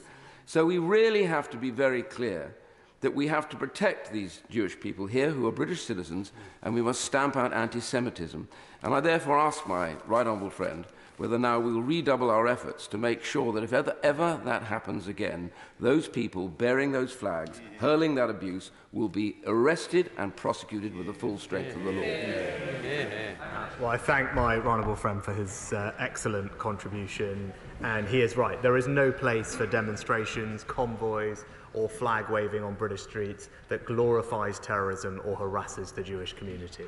That's why I met last week with police chiefs and the Community Safety Security Trust in Downing Street to discuss how better we can protect the Jewish community at this time and police these protests appropriately. And I'm pleased that that work is ongoing, but of course we will remain engaged with all partners to, as he said, anyone who breaks the law should see them be met with the full force of the law and be swiftly arrested. And I'll also reassure him that many people will have seen incidents online and footage of scenes that are simply unacceptable. The police are currently reviewing that footage, and where possible and where they can, they will further arrest those responsible. Thank you very much, Mr. Speaker. The acts of terror that were committed by Hamas were horrifying, and our prayers go out to everyone affected, both in Israel and across the world, and those who are here in the House today. Israel is seeking justice, but innocent Palestinians must not pay the collective price.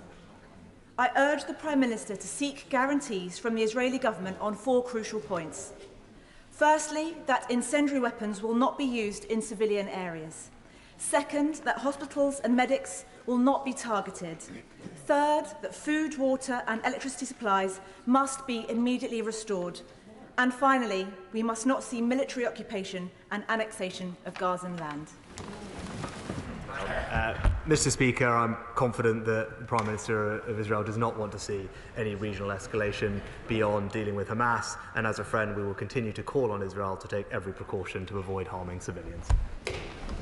Jonathan Chinodgley. Thank you, Mr. Speaker. Since the Hamas terrorist attack, the unequivocal government support and concern for the safety and welfare of the UK Jewish community has been extremely well received by the Jewish community. And no one has shown greater care than my right honourable friend, who I would like to thank. Over the coming days, as Israel takes the remedial action and self-defence action that it has been forced to take, can my right honourable friend confirm that he will work with our international allies to ensure continued support for Israel, such that Israel is not left out on a limb on its own to be picked off by enemies? I thank my honourable friend for his kind words and agree with him that we will continue to support absolutely Israel's right to defend itself and remain engaged in the region, talking to our partners to provide them with the support that we can, defend their position, and also to provide humanitarian support to alleviate the impact best we can.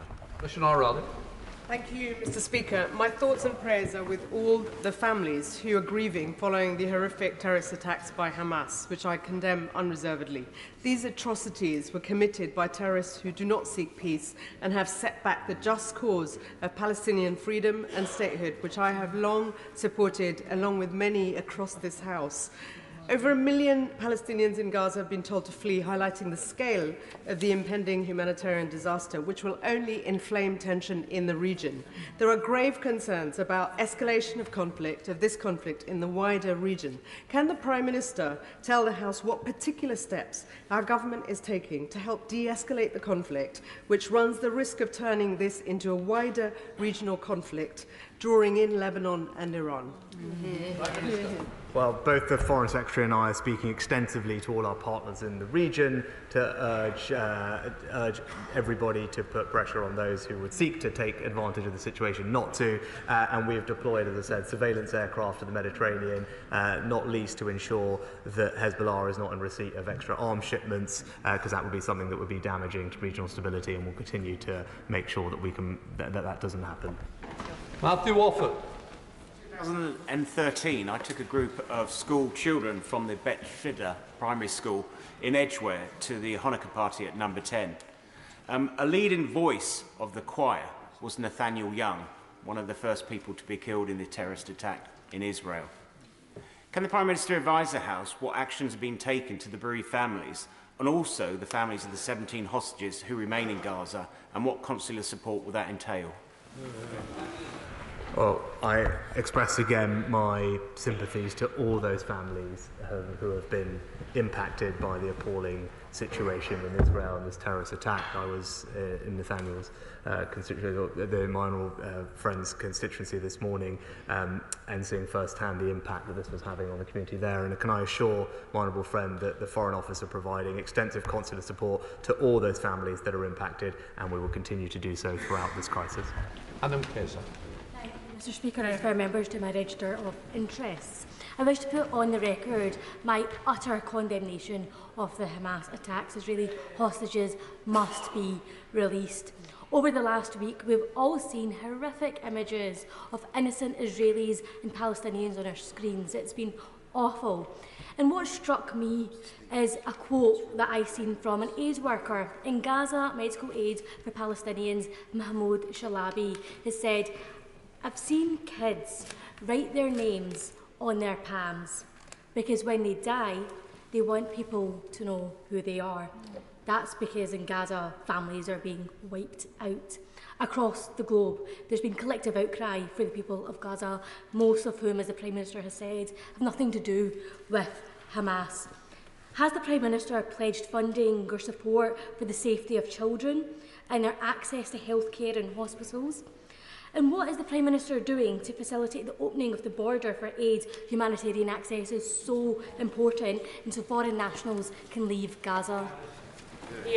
Well, Mr. Speaker, I've specifically spoken to President Sisi about the importance of opening the Rafah border crossing, both for humanitarian purposes and to provide for the safe evacuation of British nationals. And today we've announced an increase in our aid funding to the region by around a third, and we will figure out how best that money can help those who need it as quickly as possible.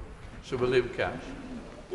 As to international law and media impartiality, will the Attorney-General be asked to provide a legal note, if not a full opinion, given, for example, that one of Ofcom's directors, Ofcom having itself full statutory responsibility and regulatory responsibility of all visual and oral media, including the BBC, is reported to be supporting posts this week itself, arguing that the government's support for Israel is a vile colonial alliance, referring to ethnic cleansing and genocide of Palestinians, and Ofcom must surely be told that it must deal with this at once as a matter of impartiality, quite apart from any criminal action that may be needed under terrorist or criminal law. Well, I thank my honourable friend for his question. I'm sure that the Attorney looks into it, and more generally just say I absolutely endorse those describing these attacks, calling them what they are, which are acts of terror by a terrorist organisation. Obviously, the BBC is editorially and operationally independent of government, but the Culture Secretary raised that specific issue with the BBC Director General last week. Dame Diana Johnson. Hamas's kidnapping of 200 Israelis is a stark reminder that the terrorist group has learnt from its paymasters, the Iranian regime, who for years have promoted state hostage-taking, including, of course, UK nationals. So can the Prime Minister say a little bit more about the steps that the UK government is taking for the release of the British nationals who are currently held in Gaza? As I said, we're providing consular support to families that are affected. We recognise this will be a very difficult time for them. It's also why, for a long time, we have maintained a do not travel Foreign Office travel advice to Gaza, because we know the situation is dangerous, and we're working as hard as we can to open the Rafah crossing, and the Border Force team has already been deployed to Egypt, so that if and when that crossing is opened, we are rapidly in a position to be able to bring people home. Bayer Selwood. Mr. Speaker, could I welcome the Prime Minister's most powerful statement today in robustly standing with Israel in its mission to defeat Hamas after its brutal terrorist offensive last week. This has rightly been called Israel's 9/11, but following those attacks on America in 2001, we now appreciate there were grave operational and strategic errors were made, however well-intentioned, in the name of defeating terrorism. That led to significant escalation and indeed radicalisation. So how events play out in the next few days will have severe repercussions across the Middle East and beyond for years. And with no emergency governance, security or humanitarian plans yet confirmed, does the Prime Minister agree with me that if we are a true friend of Israel, we should counsel against a full-scale ground invasion at this time, as it will see this conflict spill into the West Bank, East Jerusalem and southern Lebanon? I'm just before everybody comes back in, there's still lots to stand. I want to get everybody in because I think it's right. But please, let's consider each other in both questions and answers. Prime Minister. Mr. Speaker, I'd say, of course, every country has the right to defend itself, and it wouldn't be appropriate for the UK to define that approach. But as I said, we will continue to stand with Israel. I thank the Honourable Gentleman for his remarks, but also, as I said, as a friend, urge them to take every possible precaution to minimise the impact on civilians. Leila Moran. Thank you, Mr. Speaker. As you're aware, my immediate family is from the West Bank, but we have extended family in Gaza City. Their house was bombed by the IDF. They went to seek sanctuary in a church because we're Christian Palestinians. And I'm afraid to say they're still there because they're too old to go, and they say to me that they have nowhere to go. Mr. Speaker, because of this, not despite it, I attended a vigil in Oxford organised by the Jewish community, because it is between our communities that we now share profound emotions, loss and grief. And when the Prime Minister says never again, I agree with him.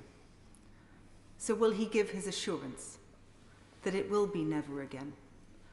That whenever we get through whatever is going to happen in the next few days, that he keeps the promise he made to my great-grandfather, and that there will be a Palestinian state to call our own at the end of it. Well, can I start by expressing my sympathies to the Honourable Lady and her family for what they're going through. I know it will be an incredibly difficult time for them, but can I also pay tribute to her that in spite of that, her presence at the vigil would have meant an enormous amount to many people, and the courage she has to talk about that experience here today is also admirable, and the fact that she looks forward to a more positive future. It's an ambition that I share, and this is an unspeakably difficult situation. It is a tragedy, but we must find a way to move forward to secure a more stable, peaceful settlement for those living in the Middle East, because this tragedy has reminded us all of the horrors of war, the horrors of terrorism, and we must find a way to bring peace and stability to the region, and that's what I will strive very hard to help bring about. Vicky Ford. Thank you, Mr. Speaker. As a child of Northern Ireland, I'll never forget how frightened it is to be in a schoolroom when a bomb goes across the road. And the Hamas atrocities of last weekend rewrote the definition of evil. The Prime Minister is right to have condemned Hamas. He's right to have stood beside the Jewish population. He's right to stand by Israel's duty to defend itself. But our history also tells us that terrorism is rarely defeated by further terror. So he is right to also be concerned for innocent Palestinians caught in the crossfire used as human shields. Can I thank him for what he said about Israel's need to stay within international law, and for the extra additional aid that we have pledged today? And can I urge him to try and get that aid to the people who need it as quickly as possible? I thank my honourable friend for her contribution, but also can give her that reassurance, and I know she will have advice for us on how best we can do that. We're keen to make sure that aid makes a difference to as many people as quickly as possible, and we'll be working with partners to make sure that that happens. Jessica Litch. Thank you, Mr. Speaker. Hamas knew what would happen to the people that they purport to represent after their atrocious terrorist actions. They knew it would rain down fear and pain and killing in the region. Anybody in our country who purports to support them deserves, as the Prime Minister says, the full force of the law. The Prime Minister, I thank him for saying that more aid will be going to Gaza, but I want to know, in conversations that he has had with Israel, which he has said he had today, what progress has actually been made to ensure that that aid, medical supplies, fuel, namely water, is actually going to reach the people of Gaza. As my honourable friend from Sunderland has already said, people have nowhere to go, nothing is getting through, so what is Israel going to do to ensure that British aid can reach Gazans?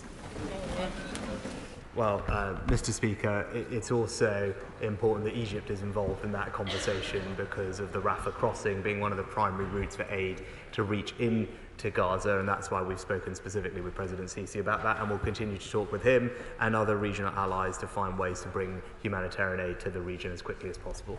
Robert Butler. My right honourable friend for his statement and his unequivocal condemnation of calculated acts of murder and hostage taking, which are deliberately designed to provoke a response that plunges the entire region, if not the wider world, into greater conflict. What assessment is my right honourable friend of the government making of current escalations on the northern border of Israel and Lebanon. We hear this afternoon of an evacuation of Israeli citizens within 2 kilometres of the border. Does he think that this might well be a further escalation of the situation and all part of a calculated plan to plunge the region into chaos? Mr. Speaker, we absolutely don't want to see regional escalation, and one of the ways we can help ensure that doesn't happen, he specifically mentioned Lebanon, is the deployment of our surveillance assets, which went into the region last week, with further to follow by the end of this week. And for example, one of the things they can do is track and interdict arms shipments that might be going into Hezbollah, for example, something that none of us will want to see, which is why we've deployed those assets, and partners are grateful for our intervention because no one wants to see an escalation of this conflict. Catherine Smith. Some of the most vulnerable citizens in the event of war are people with disabilities. So can I ask the Prime Minister what representations the government has made for the protection, particularly of people with disabilities in northern Gaza who are unable to move? Mr. Speaker, in all our conversations, we'll continue to call on Israel to take every precaution to avoid harming civilians and do everything we can to bring humanitarian support to the region. Please, Willis. During the Prime Minister's school visit this morning, we heard incredibly powerful speeches from students about the situation, showing the anguish felt about the worst attack on Jewish people since the Holocaust. So in light of that, will he ensure that the unequivocal support for Israel that is expressed today is maintained and doesn't weaken in the difficult days ahead as Israel does what it has to do to remove the capacity of Hamas ever to do this again? Can I thank my honourable friend for welcoming me to her constituency this morning and for joining with me in what was an incredibly powerful visit to one of her local schools, and I praise the courage and eloquence of the students that we heard, who were incredible in explaining how this has affected them and their families, and she has my assurance we will continue to stand with Israel, as I said this morning, not just today, not just tomorrow, but always. Sir Tony Lloyd. Thank you, Mr. Speaker. The Prime Minister is absolutely right to say that the unspeakable actions of Hamas means that Israel not simply has the right but a duty to protect its own citizens. But Israel also has a duty to protect innocent Palestinians. And I must ask the Prime Minister, Mr. Speaker, with Israel cutting off food, cutting off water, how does this seriously bring the hostages home? How does it seriously help to defeat Hamas? Mr. Speaker, it's not right for us to prescribe for another country how best they can exercise their lawful right and indeed duty to self-defence, but as a friend we will continue to call on Israel to take every precaution to avoid harming civilians. Barry. Thank you.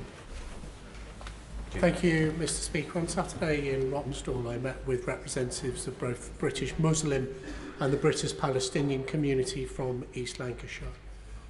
They were united in one voice, condemning the appalling actions of Hamas and the barbarous murder of the Jewish people. They will have been heartened today to hear the Prime Minister's words that we both stand with British Muslim community and the British Jewish community at this very difficult time. They want to see Israel comply with international law. They want to see humanitarian corridors remain open to enable innocent Gazans to escape. Could the Prime Minister say how the deployment of the British Royal Navy could help in ensuring that that happens? Well, Mr. Speaker, I know this will be something that's important to my right honourable friend, and like him, we recognise that this is a moment, as I said, of anguish for the British Muslim communities who are appalled by Hamas's actions but fearful of the response. And as I said, we mourn the loss of every innocent life, civilians of every faith, every nationality who have been killed. Our Navy assets can help, as I said, ensure that illegal arms shipments don't find their way to people like Hezbollah, but also the assets that we're deploying next week will be there as a contingency and can provide humanitarian assistance if and as required, which I think will be a valuable contribution to the role we can play. Thank you, Mr. Speaker. We in Walthamstow stand in solidarity with our neighbour who is here today pleading for help to get her elderly parents back who were brutally taken hostage by Hamas. We are also desperately worried about families from our community who are stuck in Gaza, UK citizens trying to get home. We believe that every life deserves the protection of international law, and anyone who breaks it should be held to account. But my constituents are also asking what more we can do and to use our internet connections. The Prime Minister will have seen today, it was reported that the Qataris have brokered a deal to ensure that Ukrainian children taken kidnapped in Russia have been returned home to their families. Can he tell us what conversations he's had with the Qataris about whether they might play a similar role and stop the violence in Gaza accordingly? I'm sorry, some people are going to have to be disappointed. There is no way that we're going to get everybody in. The questions are far too long to help. Prime Minister, and answers hopefully can be speaking. Thank the Honourable Lady for her question, and assure her that we're talking with all leaders across the region. And I'm due to speak to the Qatari leadership, maybe even today, to ensure that we can work with them and others to ensure the safe return of hostages, but also to de-escalate the situation. Blake Drummond. Thank you very much, Mr. Speaker. Can I refer members to my register of interest concerning my visit to Israel and Palestine in May this year? The median age of a Palestinian in Gaza is 18. In the West Bank, it's 21, and in Israel, the median age is 29. If we don't sort out this long-term conflict quickly and permanently, we're going to have generations of young people affected in both Palestine and Israel, more radicalisation and more tragedy for families living in these countries. Can my right honourable friend elaborate further on his comments of a peace process that will have a lasting impact and a two-state solution? Mr. Speaker, it's precisely because Hamas has tried to kill off that notion of a peaceful settlement for the Middle East, of peace and stability for Palestinians and Israelis, security for both of those communities, that we must redouble our efforts to bring that about. And there's been very much the subject of the conversations that I have had and will continue to have with leaders around the region. In any way that we can contribute to that, we will. George Howard. Sir George. Thank you, Mr. Speaker. Can I thank the Prime Minister and my right honourable friend, the Leader of the Opposition, for the statements they both made at the beginning of these proceedings. I wonder if the Prime Minister could give some indication of what role he sees for the United Nations in terms of providing much-needed humanitarian relief in the region, particularly in Gaza, and also in trying to get a new peace process off the ground, which I know will be difficult, but is badly needed. Well, I thank the honourable gentleman for his kind comments, and I think the United Nations can play a significant role when it comes to the humanitarian side. Indeed, around 3/4 of our existing aid to the region is channelled through the United Nations, particularly the Relief and Works Agency referred to before, and I'm sure they will continue to play a valuable role going forward. Shelbrook. Mr. Speaker, Leeds has a proud Jewish community, indeed in my own constituency, and it's not just the barbarity that we saw in the Hamas attack of burning and murdering and mutilation and rape, but it's also the fact that we came through several years where anti-Semitism had been given a safe space in this country. It's also that there are now protests on the street which are pushing forward the anti-Semitic message, and my constituents, my Jewish constituents, are fearful, and they are every day worried about how they go about living their normal life. So may I thank my right honourable friend for the £3 million of investment that he's announced for security, but can I ask him to keep a close eye on whether more will be needed, because I cannot emphasise enough that the Jewish community in my constituent across the country probably is fearful all the time. Mr. Speaker, I thank my honourable friend for his comments. He's rightly a champion of the Jewish community in his constituency, and like him, I'm clear that there is zero tolerance for anti-Semitism in the UK. We will continue to do everything we can to ensure the security and safety of our Jewish citizens. Kim Johnson.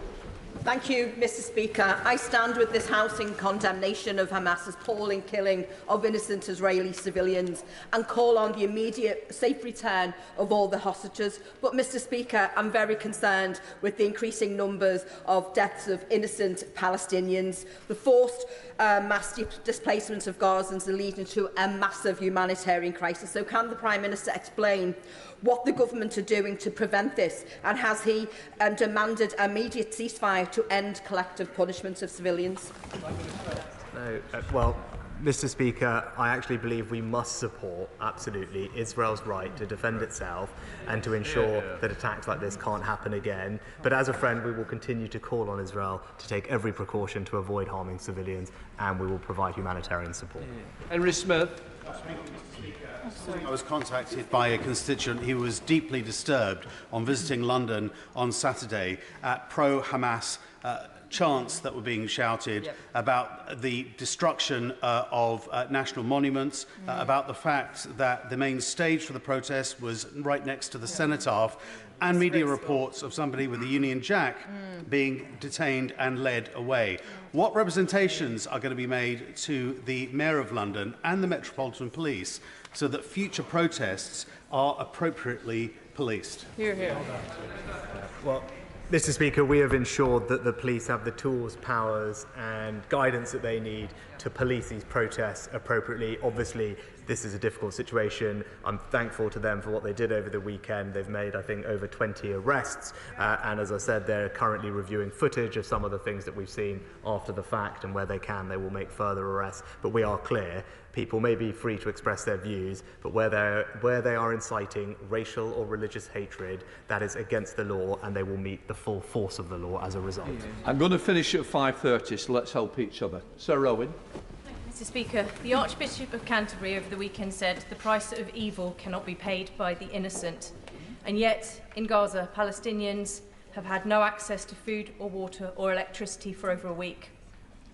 We have seen an evacuation order which has left people with an impossible choice. Constituents in Luton North have spoken to me about their pain and anguish at the unimaginable loss of lives in Gaza, so many of which are children, all following the despicable attack of terror carried out by Hamas. Even at times of war, there are still laws. So, as well as the urgent and desperate need for humanitarian aid in corridors, what are ministers doing to counter breaches of international law that risk further loss of innocent life, along with the possibility of peace in the Middle East? Mr. Speaker, it's Hamas alone that is responsible for this conflict, and we support Israel in taking action against terrorism and to defend itself. And Hamas has also enmeshed itself in the civilian population in Gaza and is using them as a human shield. Now, we will continue as a friend to call on Israel to do everything it can to reduce the impact on human life, and we will continue to support the area with humanitarian support. Andrew Slow. The case that Israel's best hope for its future security and its justified response to Hamas's atrocity is to treat the civilian populations in Gaza and the West Bank with the full respect that the laws of war and civilised nations demand, or else this tragic cycle of violence will simply repeat itself in the years to come.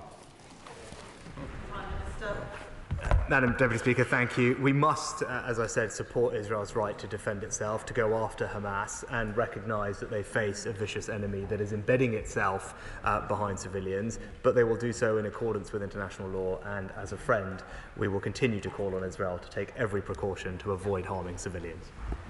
Colm Eastwood. Can I join with the Prime Minister in strongly condemning the despicable, horrendous acts by Hamas last week? It was and is an ongoing war crime. Of course, though, Madam Deputy Speaker, one war crime does not excuse another.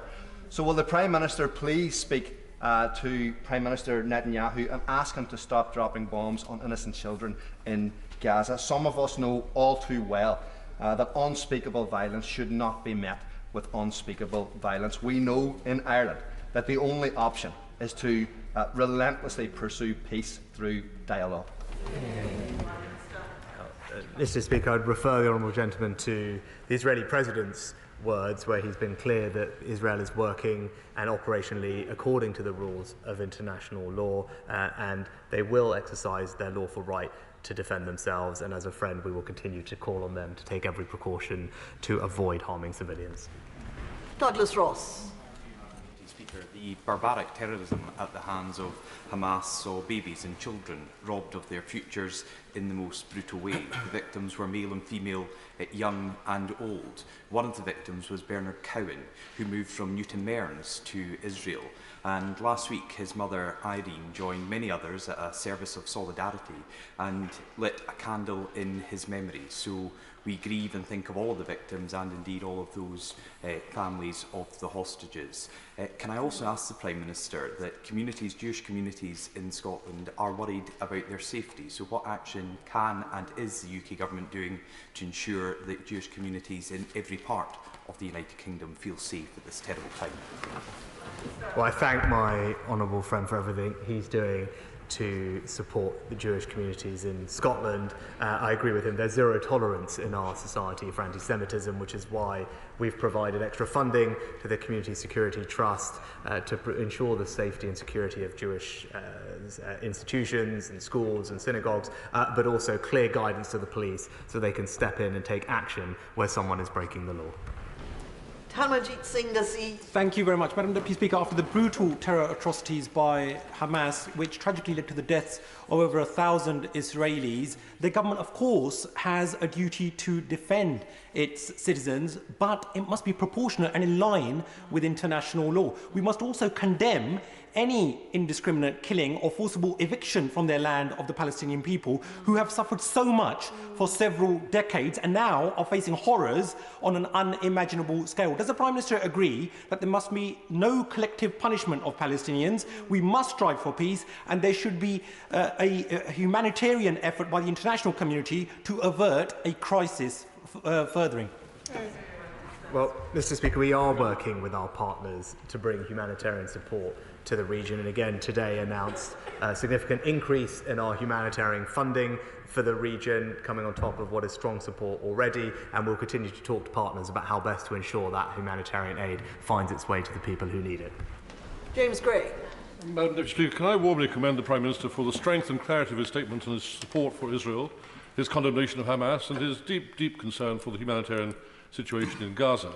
Can I also thank him for being so strongly supportive of the Jewish and Israeli communities in Britain? But is he aware of an organisation called Palestinian Action, who have this weekend listed a series of companies and the directors of those companies who they believe to be legitimate targets for terrorist action? Will he now name this outfit Palestinian Action? Will he condemn what they're doing? Will he ask for the police and the Crime Prosecution Service to act without any further delay to deal with them? Madam Deputy Speaker, I thank my honourable friend for his kind words. I'm sure he'll understand that arrests are an operational matter for the police, but obviously what he said on the face of it sounds concerning. The police have powers under the Terrorism Acts of 2000 and 2006 to make sure that they arrest people who are supporting either terrorism or indeed prescribed terrorist organisations, and I would expect them to use the full powers available to them to prosecute people under the law. Andy Slaughter. Thank you very much, Deputy Speaker. Our thoughts at this time must above all be with the Israeli and Palestinian civilian dead and injured and with the hostages. According to Medical Aid for Palestinians, over 2,700 Palestinians have been killed so far in air attacks, more than a quarter of them children. This is before any ground invasion. What practical help can the government offer the 2 million people of Gaza and the UK citizens, like my constituents, who are trapped at the Rafah border and under constant threat from bombing and shelling? Well, Mr. Speaker, we continue to be in dialogue with partners, notably the Egyptians, about the Rafah crossing, and we already, in anticipation, have deployed a border force team to Egypt to safely bring people home if and when that crossing is opened. And in the meantime, the FCDO are providing consular assistance to all those families who are in contact with them who are currently in Gaza. Stephen Hammond. Madam Deputy Speaker, can I thank the Prime Minister for his very powerful statement today, and like colleagues across the House, join with him in condemning the acts of Hamas. Hamas, Hezbollah and a multitude of other terrorist organisations get their logistic, administration, financial and armament support from Iran. Can he assure the House that he will act with our international partners to do everything to isolate Iran and to increase economic sanctions? Madam Deputy Speaker, Hamas is fully responsible for the appalling act of terror that has taken place, but Iran does pose an unacceptable threat to Israel, including through its long-term support for Hamas, Hezbollah and Palestinian Islamic Jihad, and I can give him that reassurance. We are working with our allies and have been for a while to decide how best to deal with the destabilising actions of the Iranian regime in the region. Brandon O'Hara. Madam Speaker, I echo the Prime Minister's unequivocal condemnation of Hamas and their appalling acts of terrorist violence. International humanitarian law demands that any Israeli response must be legal and it must be proportionate. So does the Prime Minister agree that regardless of the circumstances, a collective punishment against an entire civilian population, one which involves forced displacement, the cutting off of water, food, fuel and medicine, can never be legal or proportionate?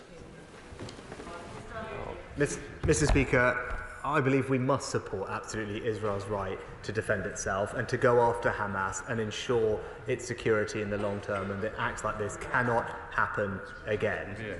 As a friend, we will continue to call on Israel to take every precaution to avoid harming civilians. Chris Clarkson. Thank you, Madam Deputy Speaker. Leicester is home to a large and vibrant Jewish community. There are neighbours, there are friends, there are families. It's also home to a sizable presence from the BBC, who, when faced with child murder, rape and torture, decided that Hamas should be called militants rather than terrorists. The political leaders of this country and our royal family can decide that they're terrorists. Why can't our national broadcaster? Well, Mr. Speaker, I agree with my honourable friend. I absolutely endorse those describing these attacks, calling them what they are, attacks of terror by a terrorist organisation. Now, he will know the BBC is editorial and operationally independent of government, but the Culture Secretary has raised this issue directly with the Director General, and we wait to see. Kate Osama. Thank you, Madam Deputy Speaker. I want to start by saying my thoughts go out to everyone affected by the terrible violence in Israel and Palestine. And I'd like to thank the Prime Minister for his additional funding, humanitarian aid. But what I would also like to ask and press upon that he integrates a framework of atrocity prevention into the UK strategy to ensure that UK officials are able to properly centre its treaty and ethical obligations across its response to the crisis, and resource UK country teams and relevant officials with urgent atrocity prevention and response training, expertise, guidance and leadership. Well, I thank the Honourable Lady for her question, and I know the existing support that we provide to the region ensures the stability of the Palestinian Authority, for example, and helps build capability there. And the new money we're announcing today, we will work with partners to make sure can be used in the most effective and quickest way possible. Nicola Richards. Madam Deputy Speaker, 2 weeks ago at conference we were brought to tears listening to Hannah Lewis, a Holocaust survivor, describe watching her mother get shot in the head at the age of 7, a scene that broke her heart and broke ours too as she spoke.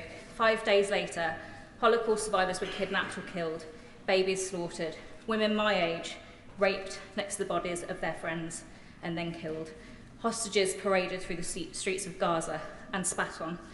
That was the reality that unfolded in front of Holocaust survivors and their families. My own member of staff shared the story of his 10-day-old cousin who was surrounded by Hamas trying to murder them. So will the Prime Minister join me in utterly condemning the acts of Hamas, and will he join me in saying that we will never forget, and that never again really does mean never again?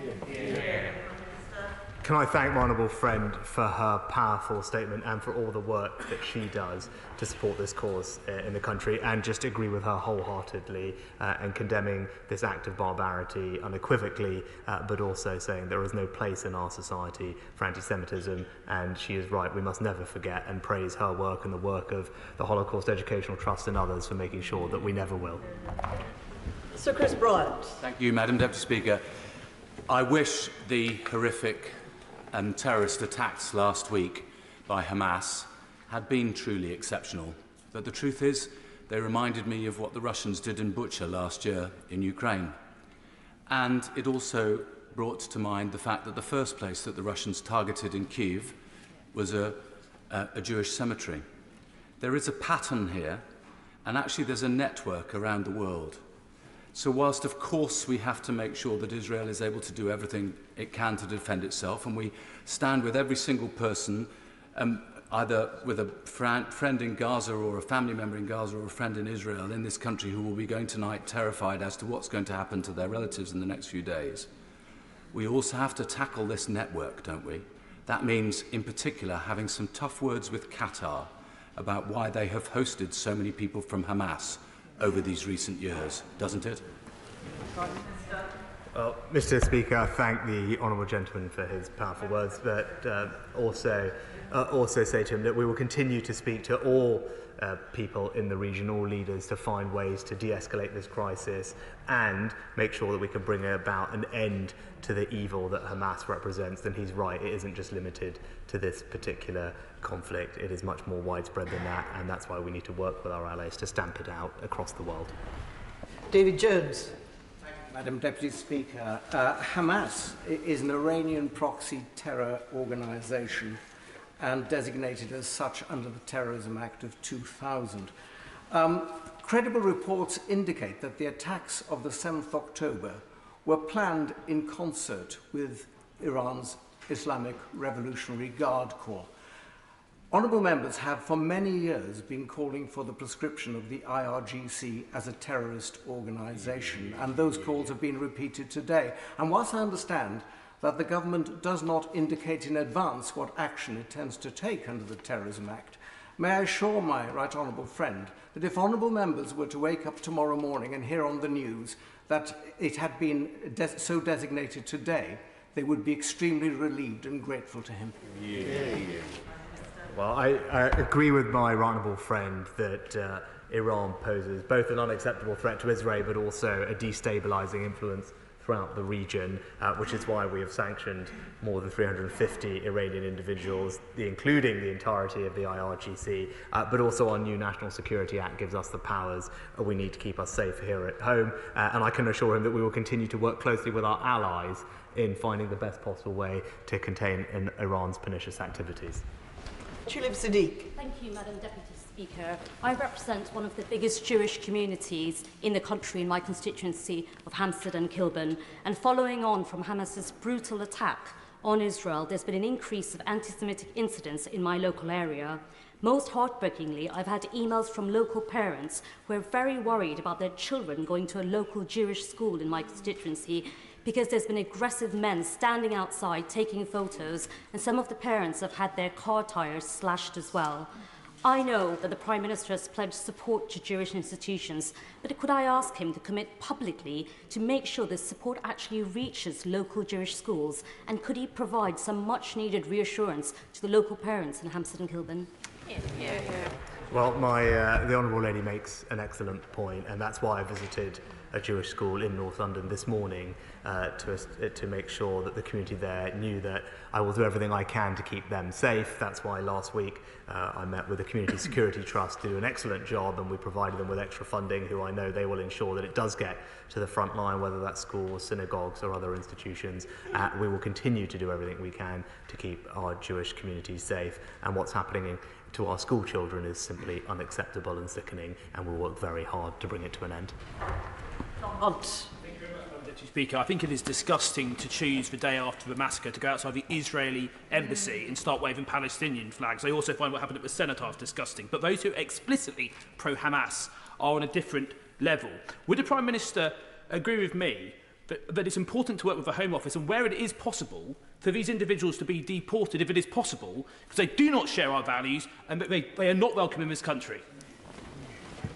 Well, Mr. Speaker, the military wing of Hamas has been proscribed as a terrorist organisation by the UK for some time, in addition to the political wing more recently. And once a group is proscribed, then it is then a criminal offence for people in the UK to do various things in support of that organisation. That's under the Terrorism Act of 2000. And furthermore, the Terrorism Act of 2006 created an offence of the encouragement of terrorism. This gives the police the powers and the tools they need to arrest those individuals who are perpetrating this kind of support, and I will ensure that they face the full force of the law.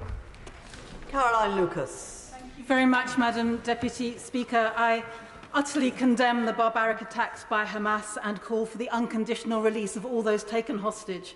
These are horrific acts of terrorism and they constitute war crimes. Israel does have a right to self-defense, but the collective punishment of the people of Gaza is also a war crime. And those two things can both be true. The killing of over 2,600 civilians by the IDF is not only a humanitarian catastrophe, it also risks driving the deadly cycle of violence still further. I welcome the Prime Minister's statement that he's straining every sinew to keep the flame of peace and stability alive. So will he listen to those UN experts who are calling for a ceasefire? And what more will he do to promote a renewed international effort towards two legally recognised separate states safe within their own borders? Mr. Speaker, I'd just say to the Honourable Lady, it's that vision of a safe, secure, two-state solution that Hamas has tried to kill off with its terrorist atrocity over the past week, and that's why I absolutely do support Israel's right to defend itself. It must be able to go after Hamas, to take back hostages, and to strengthen its security for the long term and ensure that this can't happen again. Now, as a friend, we will continue to call on Israel to take every precaution to avoid harming civilians, and we will continue to work with international partners to bring humanitarian support to the region. James Sunderland. Madam Speaker, given the appalling terrorist atrocities and violent events of the past 10 days, not to mention the division that we're now seeing on our streets, does the Prime Minister agree that it is time for cool heads, for dialing down the rhetoric, for restraint and for objective leadership right across the political community, with a view to providing humanitarian support in Gaza, defeating Hamas and bringing people home? Yes. Mr. Speaker, Madam Deputy Speaker, those are all absolutely the right objectives, and we are working on all three, particularly working with regional partners to de-escalate violence, but also bringing humanitarian support to the region, but also thinking about a brighter future where people can live peacefully and securely side by side. Chris Stevens. Madam Deputy Speaker, can the Prime Minister, as well as the discussions he's had with his international counterparts, tell us what discussions his government's had with international aid organisations, particularly around ensuring that if the Rafah border is open, to allow for a humanitarian corridor that aid is successfully coordinated? And has there been a discussion about who will take responsibility for displaced Palestinian civilians who will have nowhere to go? And does he support the principle those Palestinian civilians have the right to return home at the earliest opportunity? Well, Madam Deputy Speaker, I'm proud that we've been a long-standing, significant supporter of aid to the region and have regular dialogue with agencies like the UN. Indeed, our support to the UN directly helps around 5.8 million Palestinian refugees every single year over the past few years. We've announced an increase in that funding today by around a third, which is significant, and we will work with partner agencies to find the most effective and quickest way to get that aid to the people who need it. Sir Simon Clarke. Thank you, Madam Deputy Speaker. And in unequivocally condemning the barbarity of Hamas, I associate myself with the remarks of my right honourable friend from Clwyd West a few moments ago about the IRGC and Iran. Can I ask specifically about the aid we've pledged today for the Palestinians? Clearly, we've seen that Hamas has been misappropriating aid, including using piping designed for water to fire missiles at Israel. How will we make sure that aid that goes into the Gaza Strip isn't actually used to strengthen Hamas? A very good question from our honourable friend, and something that we review very carefully and monitor very carefully. We channel the vast majority of our aid in the Palestinian territories through the UN, and it is almost overwhelmingly on humanitarian purposes, health, education and the protection services for Palestinians. We do not provide any bilateral financing aid into the region, so that should give him some reassurance. But of course, with the new investment we're announcing today, we'll make sure that it goes on the things that we care about to the people that we care about. Sir Stephen Timms. Thank you, Madam Deputy Speaker. I agree with the Prime Minister that Israel's response needs to be constrained by international humanitarian law. What steps will the government be taking to monitor compliance with those constraints in the coming days? And how many days do you think it will now be before urgently needed humanitarian relief can be taken into Gaza? Madam Deputy Speaker, we're doing everything we can to support humanitarian efforts, moving aid into the region as quickly as we can, and we'll continue to have conversations with all our counterparts in the region to make sure that that aid can get there as quickly as humanly possible. Mark Logan. Thank you, Madam Deputy Speaker. I stand with my constituents in Bolton by condemning the acts of terror committed by Hamas, that they have not only targeted innocent adults, but even more barbarically, children. The government, at the onset of the horrific atrocities, rightly reaches out its hand to the victims of unspeakable terrorism. And does the Prime Minister agree with me and my constituents that the people of Gaza must be treated fairly within the bounds of international law, and that we refuse to accept an all-out humanitarian crisis? Well, Madam Deputy Speaker, we do support Israel's right to defend itself, and as a friend, we will continue to call on Israel to take every precaution to avoid harming civilians and do everything we can to bring humanitarian support to the people of Gaza as quickly as practically possible. Nadia Whittam. Thank you very much, Madam Deputy Speaker. The targeted killing of civilians, whether Israeli or Palestinian, must be condemned, as must the kidnapping of hostages. The civilians of Gaza should not be made to pay the price for the atrocities of Hamas. Blocking children's access to food goes beyond self-defence. It's a violation of international law, while the World Health Organization has described forcing patients to relocate from hospitals as tantamount to a death sentence for some. Will the Prime Minister do all that he can to convince the Israeli government to cancel the relocation order, lift the siege, and end indiscriminate bombing? Just gently point out to the Honourable Lady that it's not Israel that is deliberately targeting civilians in Gaza. It's Hamas that is enmeshing itself in the civilian population and using people as human shields. And she talks about people moving. Again, Israel is attempting to minimize the impact on civilians by asking people to leave northern Gaza. And it's Hamas who is telling people to stay and again using them as human shields. Matt Warman. Deputy Speaker, we should all have no time for those who express sympathy for the terrorists of Hamas, and we should have no time for those who amplify their horrible messages either. Will the Prime Minister join with me in welcoming the actions of the Technology Secretary in trying to call the social media giants to account, and will he join with me in encouraging them to go cooperate with the police in this country in their investigations, and in making sure they do the same to try and minimise their impact abroad as well? Can I thank my honourable friend for his excellent point, and more broadly just make the point that online offending is as serious as offline offending, and we do have robust legislation in place to deal with threatening and abusive behaviour, or behaviour which is intended or likely to stir up hatred, and this applies whether it takes place online or offline. We're working closely with the police and indeed the internet companies to make sure that those who break those rules meet the full force of the law. Holly Lynch.